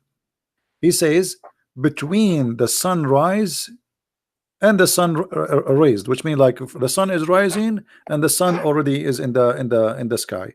That time is forbidden. It's haram. And between the sunset until the last light of the sun is gone, it's haram. It's bad. And then in the day where the sun have an eclipse and the moon have an eclipse, and in the night where there is like a cold air, sorry, dark wind, like I think this is from the sandstorm, and red wind and yellow wind, which is presenting a dusty storm, cold, hot. In those days you should not have sex. And then he says All right, let us see.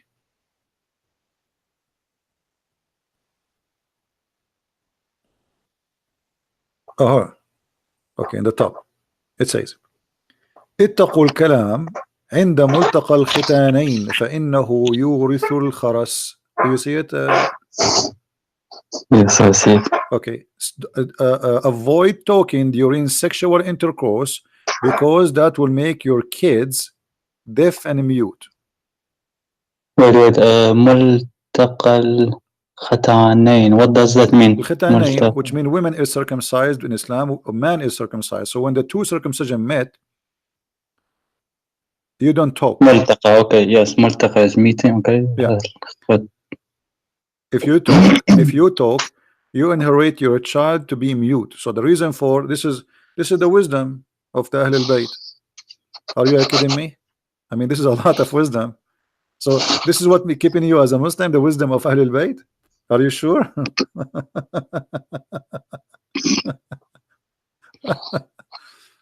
I mean, that's a lot of wisdom, man. I mean, that's really good.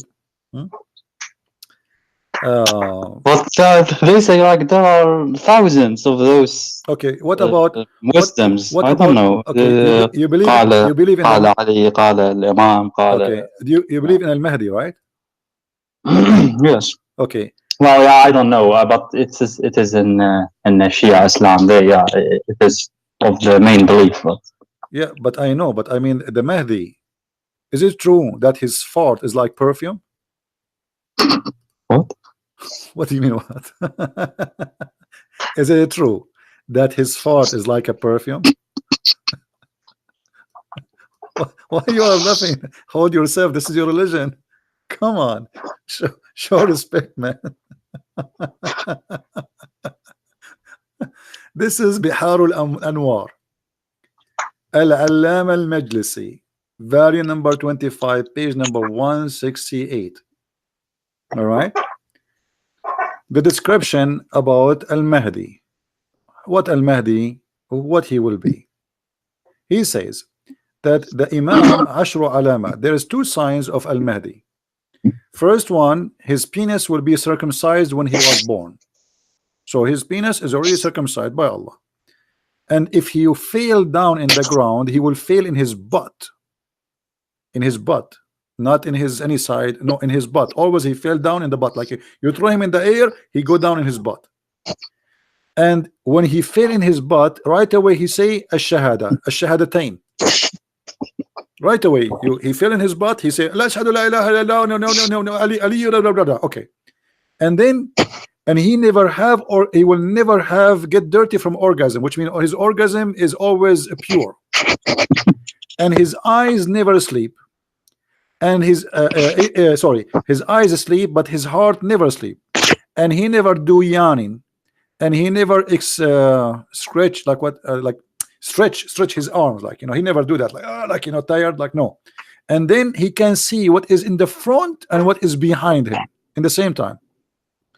And his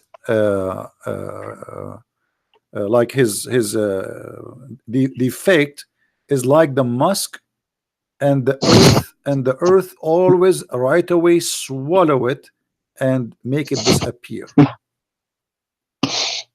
What do you say? Let us click at English translation so we can translate the page in English. But I know like a Google translation will not really be too much good, but better than nothing. So there is 10 signs of Al-Mahdi, as you see here, and his eyes. Okay, Abu Ja'far, etc.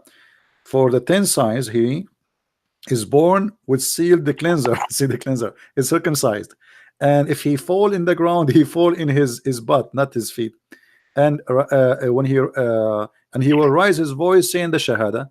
He does not his eyes sleep, but his heart never sleep. He never do yawning, and he never stretch his body. And what else? And then, and translation here is really messed up. So what do you say, my friend, about the wisdom of the Ahlul Bayt? I mean, this is too much wisdom, and you are proud about it. So this is what making you stay as a Muslim?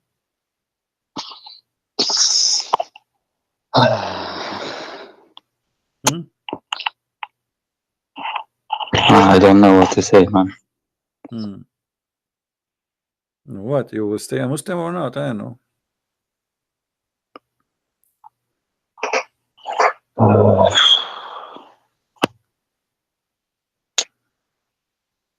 Like, yeah, I've never. Yeah, this is the first time you. Yeah, I mean, Okay, do you the watch? first, Do you watch? the first was Wasa al-Shia, the first book you said.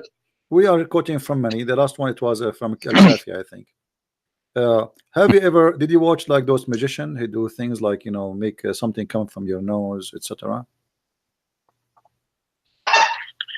Magicians. Yeah, did you watch I magician? have watched sometimes, Okay, like on. this is your favorite book, أصول الكافي,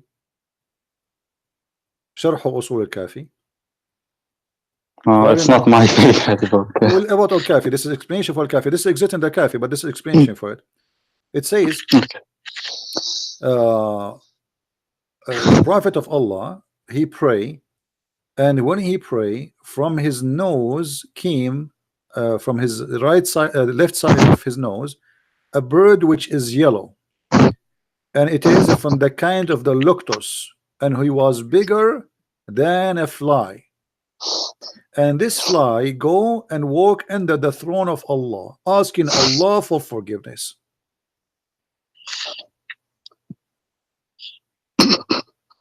What? This is a bird coming from the nose of your Prophet Muhammad, and his was yellow. He was a bird, but yet he is smaller than the lotus and bigger than the fly. And he walk under the throne of Allah, asking Allah for forgiveness until the judgment day. They asked your Prophet, actually no, not your Prophet here. كنت أجلس أجالس أبا عبد الله عليه السلام. So a guy who was sitting with Imam Abdullah, and he said to him, where the sneezing come from? He said, the nose. He said, you are right. I mean, you see the wisdom. The sneezing, where the sneezing came from the nose. You are right. Here they are quoting you the amazing miracles of those guys. I mean, the guy, he is telling us that the sneeze come from the nose. I mean, all right. And then he says, where is the sperm is coming from? He says from all the body, not only from the penis. And then this is what and he says, testicles, you mean? and then he says, no, all the body, Jamiu al badan. He says, don't you see when a human he sneeze, all his limb move, and if somebody he sneeze once, he will not die for the coming 7 days. So he's trying to prove to you that the connection between your sperm and your sneezing. So while you sneeze, all your body move. And he is saying he is connecting between where the let me translate this to English so people they can read. I mean,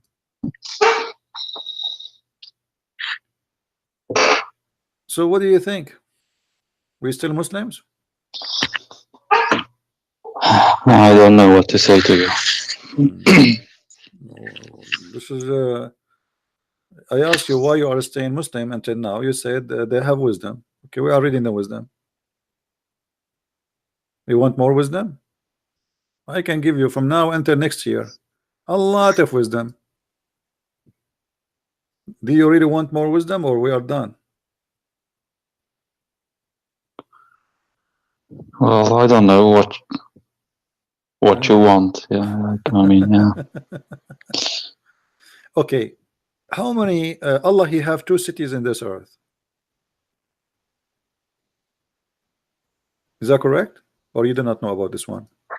2 cities on Allah the have earth? 2 cities in this earth, one in the east and one in the west. No, I don't Okay. know that. This is, we will go to the book you like, Al-Kilani, Al-Kafi. Guys, Al-Kafi is the same as Al-Bukhari for the Sunni, is the same for the Shia. So Al-Kafi is the same as you are reading from Al-Bukhari for the Shia. It is not entirely the same, but close, as I No, know. I mean But same as because value. I'm not saying it's the same book. I'm saying it's as a value. The Sunni consider Al-Bukhari the most accurate. The Shia consider Al-Kafi the most to be trusted. yes, okay, that's true. Yeah. And then let us see here. Let us see if we can find this hadith. Hold on. Okay. وإن لله مدينتين إحداهما بالمشرق والأخرى بالمغرب. Allah, He have two cities, one in the east and one in the west. Around them there is a fence from iron, and in every one city there's a thousand door, and every city have 70,000 language, and all speak the languages with the like everybody inside the city, he speak different language from the other person. And he said, and I know all the languages there. What do you say? Wait. Again, there are two This is the Hassan, cities Al-Hassan on alayhi this salam, on this Al-Hassan. earth. Two cities, Okay. one in the west, one in the east, and then There is a fence made from iron, and every city have a thousand door, and every city have a 70,000 language, and every one of them and every individual there, he speak language different from the other person.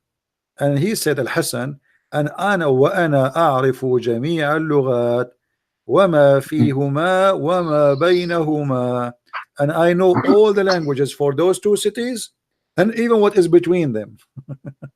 So what do you think about this wisdom? Do you really believe Al-Hassan he knows all the languages of those cities, which is a thousand language, 70,000 language, not here like translation? What do you think?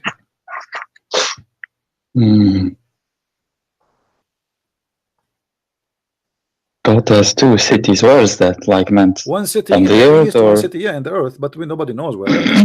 You know, fabrication, stupidity. because Speaking to naive people at that it time, and people they it believe only says two cities. God. No, Allah But has two two cities. cities. Allah has two cities. One of them in One the of them. Mashriq, which means in the east, and the other one in the west, not Morocco. This is stupid translation. Yeah, Maghreb, Okay, yeah, Maghrib. in the west. They Right. have a wall made of iron, and each of them has a thousand door, and every one of them have 70,000 languages, not thousand language. I know all the languages in it and what is between those two cities. So the whole language of the words, Al-Hussein, Al-Hassan, he know it. What do you say? Yeah, this one reminds me of another, like someone asked Imam al-Hussein, how many hair do I have? And then he I can answer your question easy. This is easy. Ask me the question. How many hair you have? I will he tell you. knew I know. he knew like how many. No, I Imam know. al-Hussein, he said, yeah, I you know have too. so Tell me. many. Ask me the same question. Okay, you have 4 billion hair. Prove me wrong. I mean, Yeah, okay. how many hair I have? I mean, those stories obviously is nothing but fabrication. I mean, I feel sorry for the Shia. You know, I mean, they are naive people, deceived, and they believe that this is always true. I mean, isn't it obvious that this is really crazy? But I don't know, man. Like there is a sheikh. They say he is so knowledgeable. You know, Okay, listen. he has read all the Shia books, and he can debate everyone. You know, but Who? uh, Who's that? but he doesn't do that because he says, I Let don't him come know. and debate me. What about your prophet? Your prophet, he put his tongue inside the mouth of Hassan. Al-Hussein, sorry. Is You that right? told me about that last time. Yes, like he fed him with. Yeah, okay. Yeah, this is Al-Kafi. No, not last time I told you about his finger. Last time the prophet, he put his finger in the tongue of Al-Hussein, and each time he sucked his finger, Al-Hussein do not need food for 3 days. This one in the book of Ibham, Al-Kafi, right? His thumb or yeah, he's put his Ibham or finger, it doesn't matter, a finger. And then, yes. but here, the prophet, he put his tongue inside the mouth of Al-Hussein and he sucked it. He sucked the tongue of Al-Hussein. And he cut from it. Which mean he like the Al-Hussein, I think what they mean by here, it's like the Hussein is fitted by the tongue of the prophet, but just by sucking each other tongues, Al-Hussein, he got his food. What do you think? What is it? What is that? This is in Al-Kafi. This is Al-Kafi. I think in value number 1. Let me try to find it. Hold on.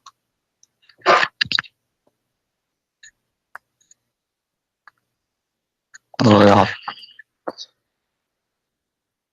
Praise to the internet. Then yeah, we can find everything so easily. Huh? Yeah, well, internet for sure. If you want to find this, if you want to find this in books, it's going to take forever to open pages and flip. Yeah. I don't have them actually. Al-Kafi is 6 volumes, as I know, and Bihar al-Anwar is 100 or so. Yeah, Very big. Yeah. let us see where it says that.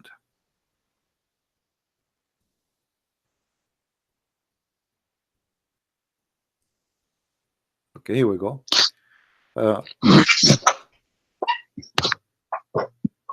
كان يؤتى بالحسين فيلقمه لسانه فيمصه فيجتزئ به ولم يرتضع من أنثى. Reference 38. Let's click at 38. 38 is راجع الكافي. You see the reference, Al-Kafi, page number 387. The book of Al-Kafi, page number 387, and the book of Al-Manaqib li Ibn Shahr Ashub, variant number 4, page number 50, and Al-Bihar, variant number 43, page number 245, Tafsir Nur al-Thaqalain, page number 5, variant number 5, page number 12, what Tafsir al-Burhan, the one you like, page number 4, page number 173. It's not that I like it, but I mean, they have taught me like this is so I think all the great books of the Shia. I use them, Yeah, so but me, this is mean. All the I great don't books know, of the yeah. Shia approve this story. Yes, The okay. prophet, he sucked the tongue of Al-Hussein. What is that? Anyway, my friend, I cannot keep you for long. Thank you for calling, and maybe next time you will decide to leave Islam. I will leave it for you. I cannot push you harder. It's up to you. You want to leave, you want to stay, it's up to you. Yeah. So what? You want to stay? You think you are staying for tonight, a Muslim? I don't know, man. I feel sad. Like what? Yeah. Well, That's not right, but I don't know what. Say what? I mean, be honest with yourself. Is that something really you believe in? No. Okay, so what? Are you going to say I'm out of Islam today?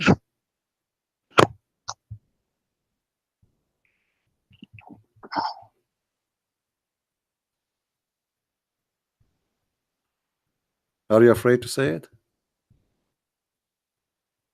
I mean, everything you show, yeah, it is true, yeah. Okay, so if I am saying the truth, it means Islam is false religion. So why you then say Islam is false? I am out.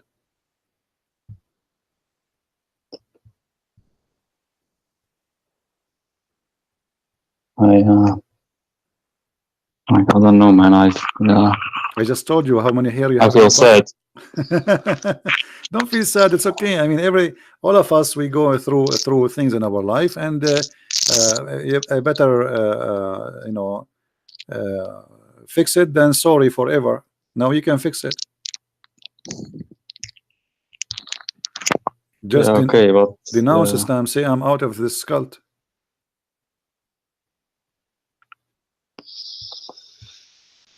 okay, but yeah, what then? Okay, but In did this you case, say? like, I want to hear there's you. not I a want. single religion Okay, hold of on. which I'm really Before we talk convinced. about I what don't know. next, no. Before you talk about next, did you denounce Islam? Did you leave Islam?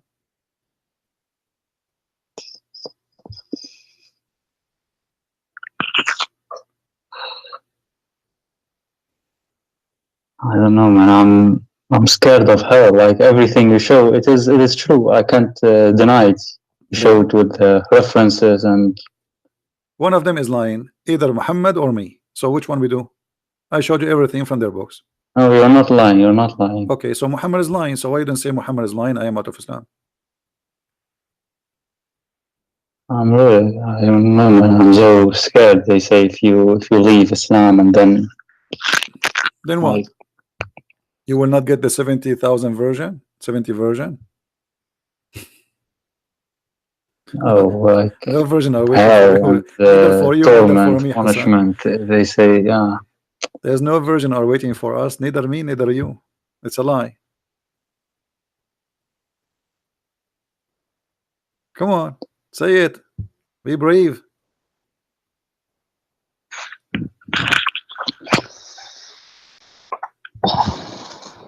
Okay, let me think. Wait. Are we out of Islam? I can tell you are out of Islam. Why you don't say it? I can tell. You just told me you are saying the truth. I'm scared of hell. What hell? Hell? This is hell. Islam is hell. Obviously, it's a lie. You just said I am telling the truth. Obviously, there's the hell of Islam is a lie. So if you are scared from the hell of Islam, the hell of Islam doesn't exist. Islam itself is the hell if you stay there, because you just agreed that this is a lie. What they are teaching, it cannot be true.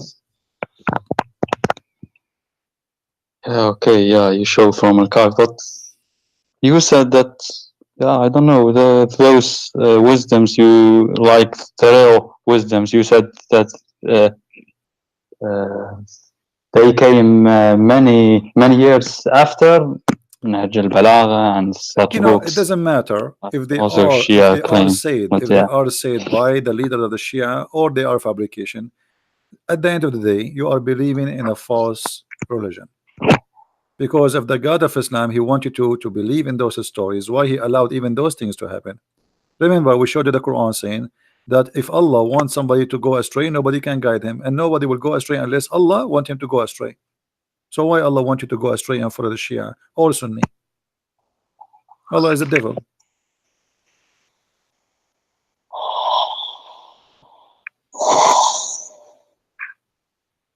So are we out of Islam? Okay, yeah. Yeah, you're out of Islam. I think. So you are out of Islam. I mean, I don't believe in those things that you showed. So okay, so you are out of Islam. I'm so happy for you, Hassan. That's beautiful. You called me many times already, and now today you call me as a Muslim Shia, and today the end of the call is you are out of Islam. That's wonderful. Now you said you're afraid from hell. Well, for me as a Christian, I am not afraid of hell. I believe in the Messiah, and I will be with him. Anytime, feel free to call me. And if you have anything you want to learn about the Messiah, I will be happy to help you. But right now, I invite you to read the Bible, the 4 Gospels of Jesus, and think deeply about the invitation I will give it to you now. There's no salvation except with the Messiah. And his name is great wherever you go. Even in the cult of Islam, Muhammad, he could not deny how great the Messiah is. And right now, he is the living person in heaven, for he is the word of God, for he is a divine, for he is our Lord, our merciful, and our salvation. So I invite you to believe in him. And you don't need to believe that the Messiah is God just because I said that to you. Go and read, research, study, and look at the amazing teaching of Christ. What do you say? I don't know, man. Actually, I, I don't know. Nothing makes sense for me right now. Like, there's not a single religion that makes sense. Well, Islam when you speak doesn't about make sense. sense, Shia, Sunni. yeah, when you speak about sense depends sense to who? Because you For me, see, right now, like Christianity, Judaism, I've thought about Hinduism, even atheism doesn't make sense for me. Like right now, I don't know, man. Life doesn't make sense. it's all right. You see, I'll give you time. Go and read and research. At any time, feel free. Hassan, if you like, you can call me anytime, and I will be happy to help you. Are we good? But why are there so many Christians leaving Christianity and there is so many people, yeah. so many Christians accepting Christianity. Where are there so many leaving Christianity?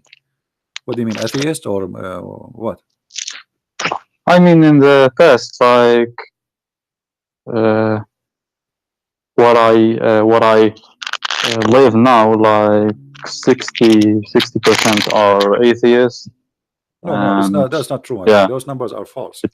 Those it numbers are used false. to be No. You know, much less, like 50 years ago or 70 okay? years ago. Do you So live in the state? Do you live in the state? no. Okay. If you live in the state, you can go every Sunday, and you will see you will not find a place to park your car when you go to any church. Our churches, not only churches, they are mega churches, they're huge. So Europe, I'm talking about Europe. it doesn't Europe they are, you know, they became more into secular. This is why you don't see really Christian, but they are exist and they are in a huge number, but they are not aggressive people to force themselves to show here we go, we are here. Like when the church in France in Paris was burned, tens of thousands appear in the street praying in the street. So where was the Christians before? Nobody saw them. But suddenly everybody see the Christians. Christians are not like Muslims. They don't go pray in the street to show themselves. They are all over. But we don't. We are not hypocrite. So if you think that Europe became not a Christian, I think this is a very wrong idea about Europe. No. I mean, like they have decreased. For example, There is a 50 freedom years ago, always, there my friend. Always a freedom. Always a freedom. But freedom. I prefer a freedom where nobody stay hypocrite and nobody stay saying I'm a Muslim or a Christian or I'm a communist. You see, in China, nobody dare to say he is not a communist. Correct? But there is many Christians and there is many Muslims, but nobody dare to say I am not a communist. No. Same in Saudi Arabia. There's many atheists, there's many gays, there's many lesbians, there's many Christians, but nobody dare to say I'm not a Muslim. So yes, they say that 100% is Muslim, but I don't believe that. I think that's impossible. So freedom, I don't care really how many Christians there is, I don't care how many Muslims there is. Freedom is good because a freedom can leave no hypocrisy. That's true, yes, but I don't know. Maybe I have watched also too much secondly, my videos. Friend, let us say that all the world became atheist or Muslim, and I'm the only Christian. That will not make me wrong. Yes, this is not. I agree. Right now, we are the biggest believe in this earth as a Christians by number, the biggest at all. That will not prove that the Christianity is right still. So number doesn't mean nothing. Number mean nothing. I agree, but I mean, of Jesus, I don't know. In the time of for Jesus, example, there was only 12 apostles. Hmm? Only 12. Jesus and 12 apostles. Does that mean Jesus was wrong? No. So this is not really what make believe wrong or right. It is the belief itself, the value of it, and the proof of it. If it is true, it's true. It's not, it's not. No matter how many people believe in it or not. Sure, sure. But I mean, like leaving or criticizing. For example, I watched a guy who his name is Bart Ehrman, and I don't know, Mm. maybe yeah. And I can refute him You know easily. that guy? Yeah, I know him. He can refute Like it. I saw And a, even this one, debate even this between one, him and yeah, James White even about this one, the he brought nothing. You know, he says to us, New Testament. the Bible is improved by time. Why? Because and that's a positive for him. The Bible is not a perfect book, but that's stupid to say. The Bible translation improved by time because we discover more and more manuscript. So Mhm. that will not is working in the opposite direction for negative. It's positive. All the improvement happen in one direction, proving everything Christianity teach, not the opposite. Like if you find something, a new manuscript saying the opposite of what we found before, then that will be a problem. But what we found confirm what we found before. So the new find is the same as the old find, nothing changed. So his argument is very silly. But you know, people, they are free. As I said, people are free to make any argument, and there is, you use your brain and your mind, and you make a decision who is the one who makes sense for you. You know, you left Yeah, Islam, sure. you left Always Islam will. now, Yeah. but you know you are free to believe or not to believe. Yes. Yeah. I don't know, man. Yeah. Anyway, my friend, feel free anytime if you want to call me. I will be happy to hear you. And for now, I have to let you go. We are here for a while. Thank you for calling, Yes. and Yes. I'm happy that you left Islam already. All right. Okay. Yeah. Thank you, Hassan. Take care. Yes. Take care. God bless. Bye bye. Allah. Shukran. All right. Well, I'm glad at least for Hassan that he decided to leave Islam, and I hope sooner or later he will find the truth, and the truth will set him free.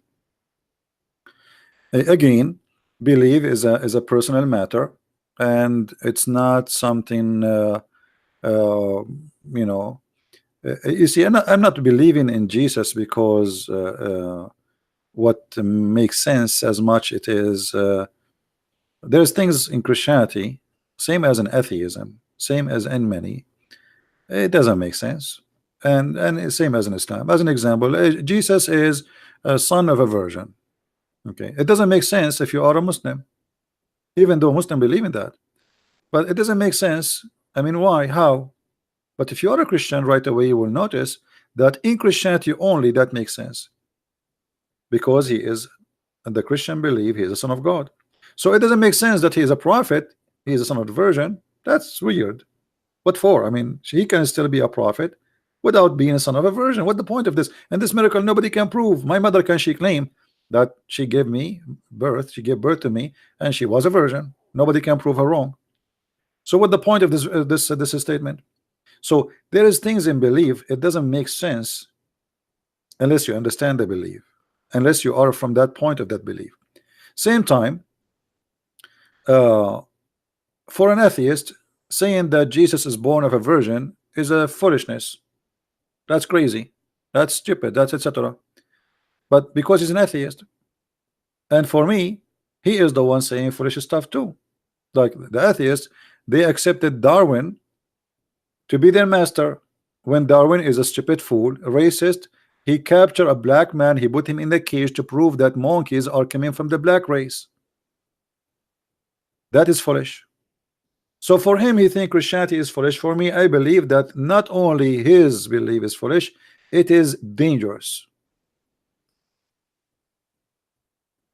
It is racist.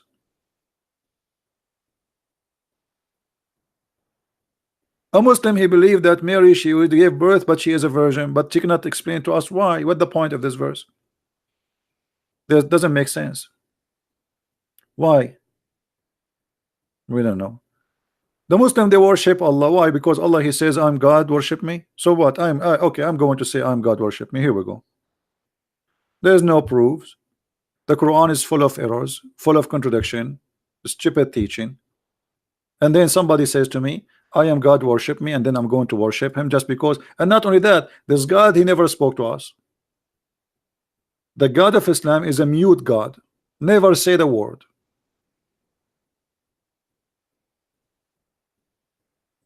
So how we can believe? And believe in what? Believe in a God we never met, we never saw, we never heard of? Believe in God who told us that if you kiss a black stone, that will forgive your sin? Believe in God who do not know how the earth is created? He says crazy stuff in his Quran. So there's things, it's important to make sense, and this is like a basic logic. And there's things above making, like let's say believe, like we as a Christian we believe in miracles. Do miracles make sense? No, miracles does not make sense. There's nothing is called miracle does make sense. This is why we call it miracle.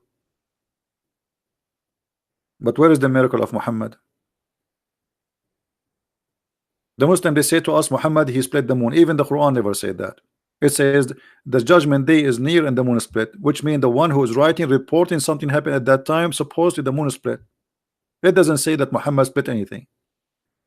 And then it says the judgment day is near sight, but judgment day never come, and this is 1400 years ago. So even that information was wrong, because you just claimed that the judgment day started and this is the sign of the moon splitting. It is a false prophecy, and that make the Quran does not make sense. You're telling me judgment day is near and the moon split asunder, and the moon now is not split no more. What, you change your mind? You wanted to make it a sign for judgment day, and now this moon is not split, and 1400 years ago still it's a sign of a judgment day.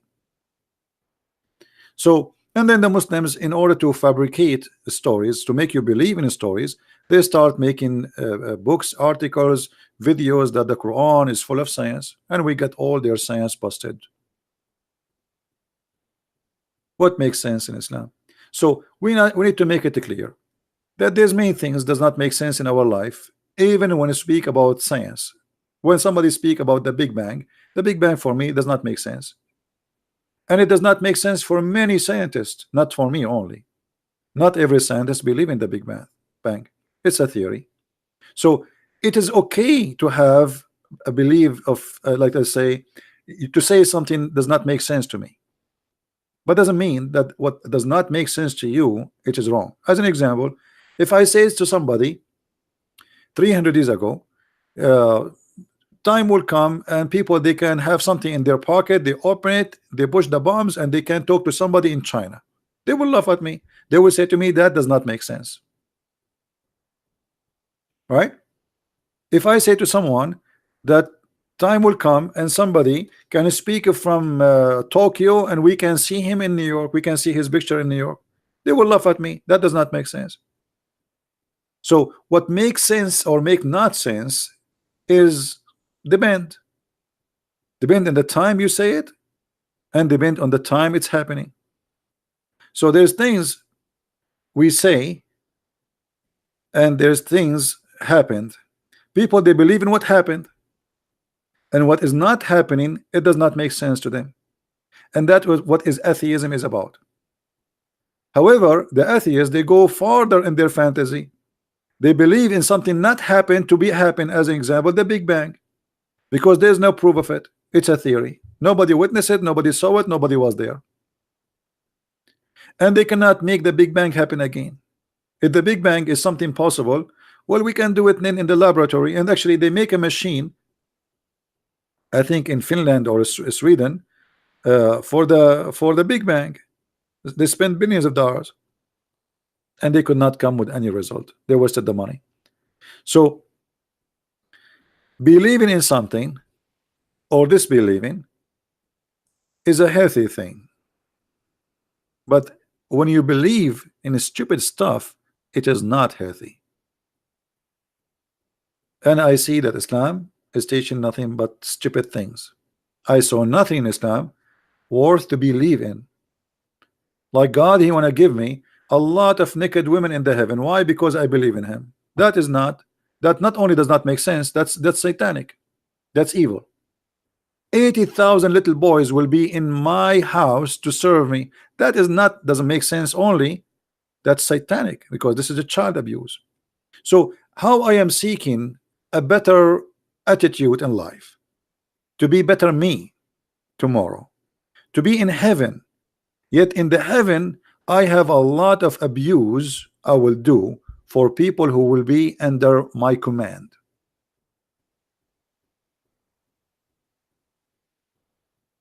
Right? So here, what makes sense is important in the field of, let us say, the logic of good and bad.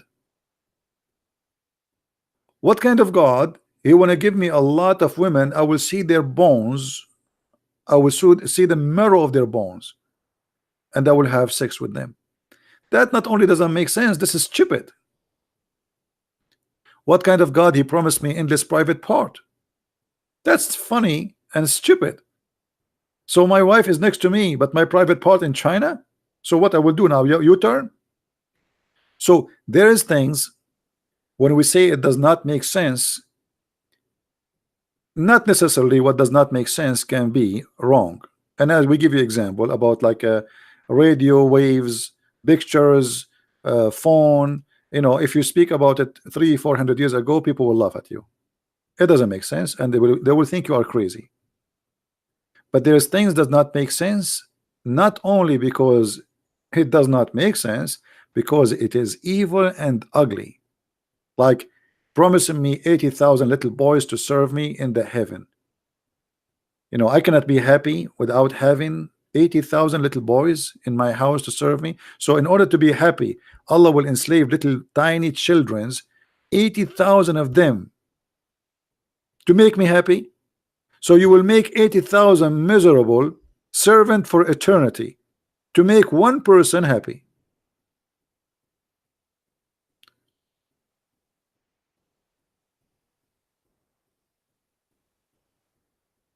You know what I mean, Muslims?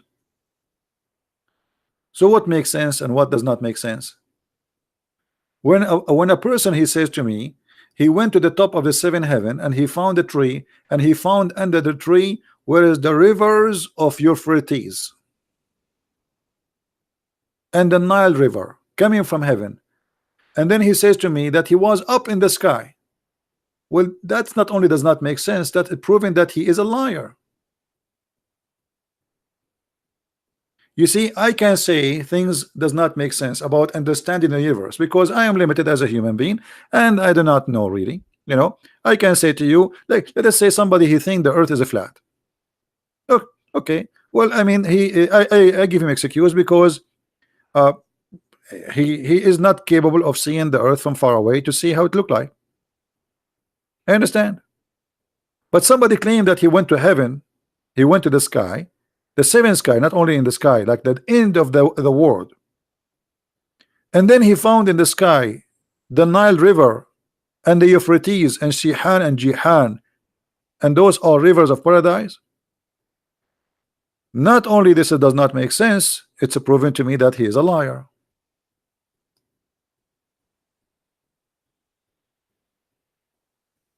So there is a huge difference between believing in things make sense or not and believing in lies, obvious lies. A prophet who claimed that he was very weak in sexual relationship, and then God he sent him a dish of kebab, he ate it and he got the power of 40 men. This is not only does not make sense, this is stupid, because how the Muslim they say to us that if Allah wants something to happen, he say be is going to happen, and then Allah, in order to fix the private part of Muhammad, he have to cook and send the cook with the angel, pizza delivery. Allah he knows everything, but Allah he know nothing at the same time.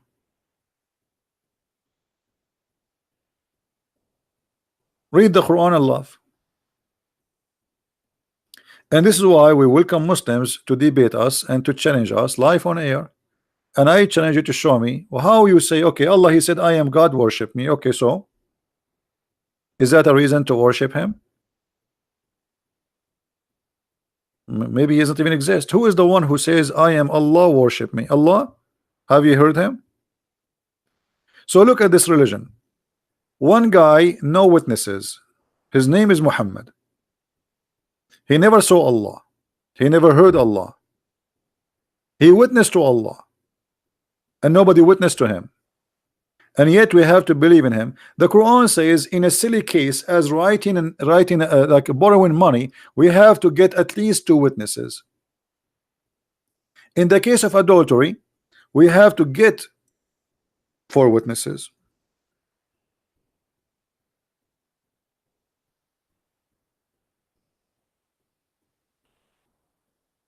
Just to prove adultery, we need 4 witnesses. To prove God and the prophethood, we have 0 witnesses.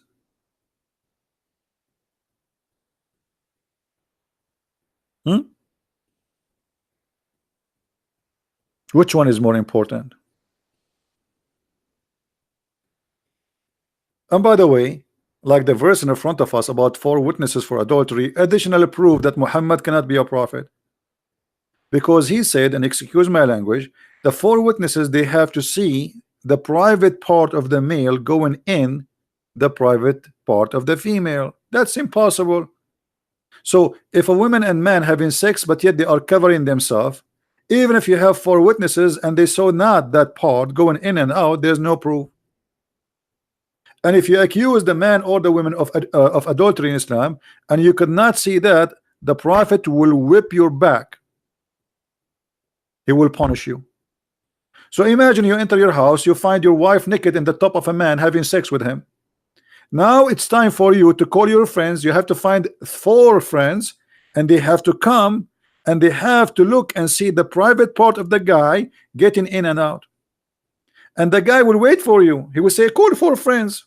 Call 4 friends. I will wait for you. And when they come, he do it slowly so they can see and they can witness. So the requirement here is proving that Muhammad is not a prophet of God and cannot be from God, because this is impossible. Are you going to enter your house with 4 friends always? And you go to the bedroom with your 4 friends? And when if you go in the bedroom with 4 friends, if they did not see that part, they saw nothing still. Even if they go to the court and say, hey, we saw him naked, we saw him naked. Actually, there's a hadith about the prophet. He whipped 3 guys, he did lash them, and one of them, he said that I saw her legs, her foot around his neck like the ears of a donkey. So the women, you know what I'm talking about. They are doing it, and he was shaking her so hard, and her foot is around his neck. Still, this is not enough for Muhammad, and he did lash him, for he did not give enough a proof.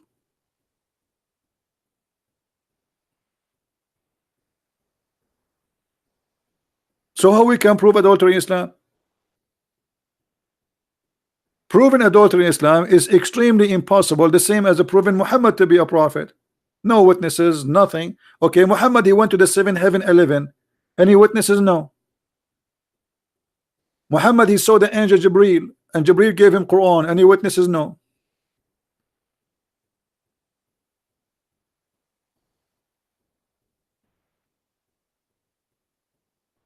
Even the prophet wife, she was accused of adultery. Muhammad, he changed the law from 2 witnesses to 4 witnesses just for his sake.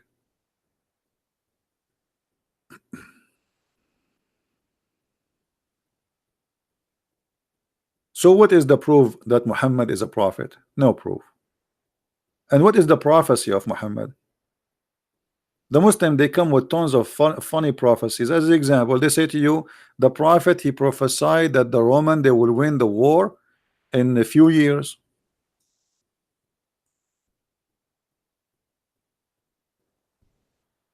But this prophecy, he received it after they won, not after before. Read it. On the day of Badr, the Roman had victory over the Persian. So the believer were pleased with that. Then the following revealed, Alif Lam Mim, the Roman have been defeated up to his saying, and they will be victorious. And the believers will be happy.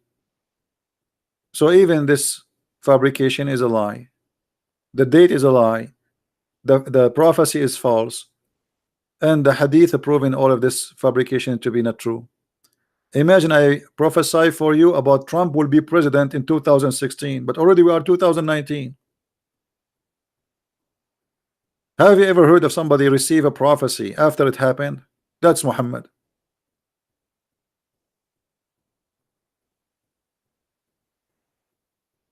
That is Muhammad. Today is Wednesday, 22nd.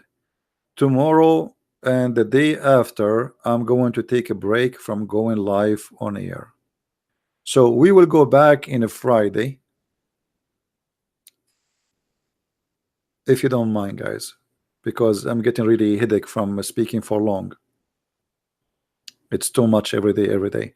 So I will take 2 days break, uh, uh, and we will be back on Friday.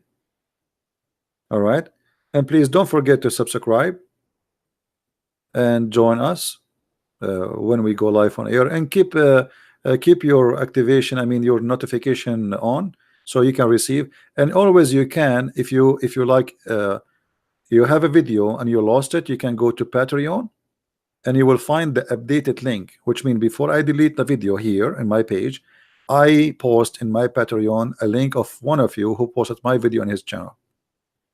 All right, and don't forget to subscribe to those who they are posting my videos again somewhere, and give them thanks. All right, so we are happy today that today our time was not wasted. We have Mr. Hassan, who is Shia. He decided to leave Islam, and actually the Lord is blessing us with many Muslims leaving Islam every day. There is some they call life on air and they leave Islam, and there's many they don't want to be live on air, and I speak to them and they leave Islam. And I understand why, because many of them, they are they are afraid. Like now, I believe Hassan, he was afraid to say he's out of Islam because Islam is a gang religion. He will be worried about his safety, you know. So we pray that he will be fine and nobody will harm him in any way, regardless if he became a Christian or not. We don't want anyone to be harmed. And one of the proofs actually that Islam is a very bad cult is the violence. Violence is a very clear proof of weakness. And somebody don't want to be a Muslim, why you want to kill him? They say to us that Islam bring no compulsion in religion, which is an abrogated verse, is not true, and it's a fabrication. They quote for us something you do not know, that the Quran have something called abrogation, which means those verses are not valid no more, not valid. So they quote for you a verse which Muhammad, when he was weak, Muhammad is a diplomat, the same as Erdogan. Erdogan, when before he was elected, he signed a paper says, my party will never talk about religion, my party is not religious, my party have nothing to do with Islam, my party is a liberal, my party is an atheist. The second he won the election, he threw out all of those who were forcing different agenda, and right away he says we are Muslims. So when he was weak, he signed any paper they want, anything. He is not a Muslim, he will not practice Islam, he made a promise, his party is liberal, his party is an atheist, his party far away from Islam. And the second they took over the country, nobody can win again. And when he lost the election in Istanbul, he asked for redoing election again, which means you will never win with him. Each time you win somewhere, he will say we will redo it again until he corrupt the election and he is the only winner. That's exactly the Islamic gang system. And since Muhammad, he took over with his party in the Middle East, who can throw him away? Since the mullahs in Iran took this, they say, look how funny the Islamic cult work. They say to you, as an example, in Iran we have democracy, we have election, but they will not tell you that election in Iran is election for a bunch of mullahs. There's a 5-6 mullahs. The big mullah, he elect them, he choose, okay, you can go, you can go, you can go. Anyone is not from the mullahs, their gang, he will not be in the election. So what is the freedom? So whoever you choose what the mullah, the big mullah choose already. So the big mullah, he says, okay, Rouhani, you can be go for election so people can elect you. Ahmad Mirza, what his name, the guy, the funny guy, the one who said Iran have 0 gays, Ahmadinejad. So the big mullah, the big sheikh, he choose a bunch of guys from his own gang organization, Islamic organization, and they say to the population, you have to choose one of those. And supposedly this is democracy.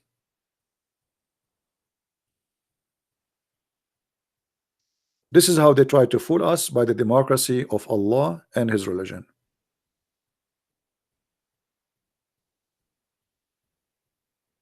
That is not the democracy and have nothing to do with it. And if you take your hijab off, they beat you, they take you to jail. If you say I don't want to be a Muslim, they execute you. Yet they claim that they have democracy. Just 3 days ago, 50 or 60 women, they were having like a fashion whatever thing occasion. They arrest them all for fashion. Anyway, if women cannot do fashion, who is going to do fashion? Well, that's the enemy of Allah, fashion. The enemy of Allah, Allah himself will die from fashion. And those poor women, like, they are not showing their panties. I mean, it's not a fashion for bikini. You know, it's normal clothes. They arrest them. A woman, she's singing in the street, like in Saudi Arabia. A little girl, she is 17, 16 years old. She sang a song when she was on a trip, taking a selfie. The whole country went up as if she is the biggest criminal ever on earth. Those people still live in the cave time. And all of this due to Islam. Islam make them live in the cave time. What the woman she did? She sang a song. She danced in the front of the camera. She is not naked. But it's haram. It's haram. If you open their TV, you see nothing but belly dancing. Go open the month of Ramadan, all the movies, naked people. So movies is okay, but your women, they cannot. This is why when Muslim women, they go overseas, they do anything, they do everything, because they are, you know, it's like somebody who was in jail for 20 years and then he never saw a woman, and then you open the door for him, and suddenly in front of him there is many women almost wearing nothing. What he would do? He would be like an animal. He will act like one. So they put them in jail. You cannot do this. This is haram. This is forbidden. This is, but everything is done under the table. In the month of Ramadan, as we speak now, you go to Thailand, you go to Philippines, you go to all those countries, you will find nothing but Saudi going there. Nobody in Saudi Arabia. In the month of Ramadan, the whole country is abroad, because nobody want to practice Ramadan. They want to go drink, they want to do prostitution, they want to see dancing, they want to do music, they want to have beer, they want to have whiskey. But they cannot do it in their country, so they do it in different country. Actually, when I was in Asia, I was surprised that those hookers, they speak Arabic, because they come to me and they say to me, hello Habibi, and they speak to me in Arabic, what do you like, Habibi? And I was like, how she speak Arabic? Yeah, but all the customers are Arab. The customers are Arab. They knew Arabic better than any language.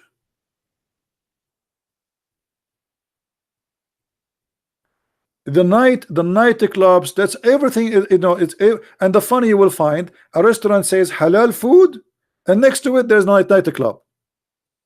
Halal food next to nightclub. I mean, the buyer obviously he care for halal. Yes, they care for halal food.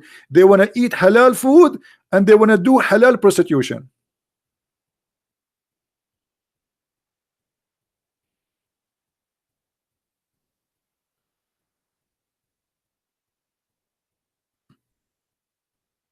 So there's things make sense and there's things does not make sense. Islam not only does not make sense, Islam is crazy, violent cult.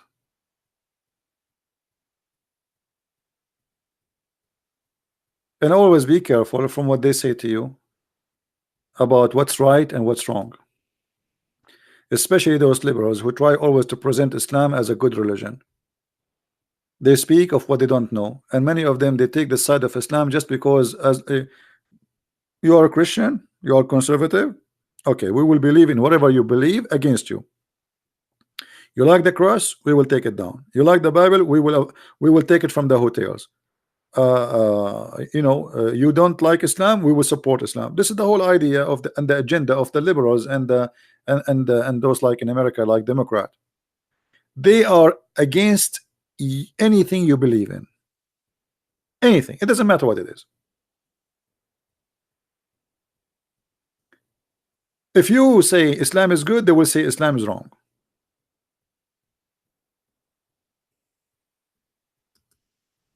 So don't let them fool you, and don't let them deceive you. This world is full of deception, TV stations, news, propaganda, agenda, parties, politician, everybody lying at everybody. It is a competition of lying. Who wanna lie more? And the naive one are the victims. Who would like to lie more? And if you say the truth, they accuse you of Islamophobia. They say you are a hate monger. They will say the second you say the truth.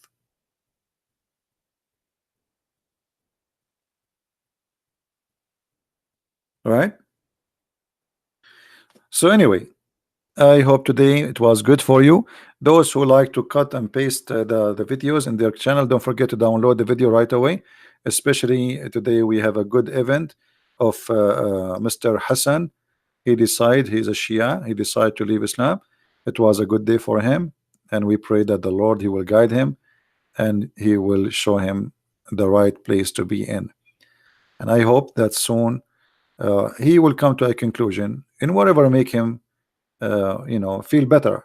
If it's not a Christianity, then it's not a Christianity.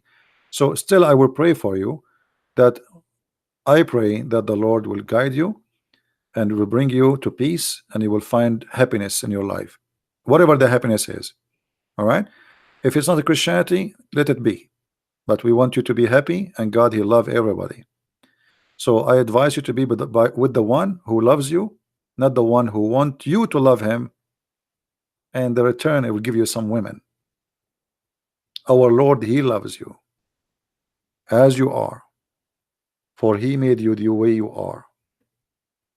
All what he is asking you for, he said, knock at my door and I will open for you. That's all. Knock at my door, and his door is always ready to be open for you. Thank you guys for being here. May the Lord bless you, and I will see you soon again. Remember, I will take 2 days off, tomorrow and the day after, and I will be back in Friday, same time, 3:30 p.m. And maybe in the weekend we'll do it too, but earlier, so those who live in Asia they can join us. Thank you. Christ is Lord. Islam is false. See you soon.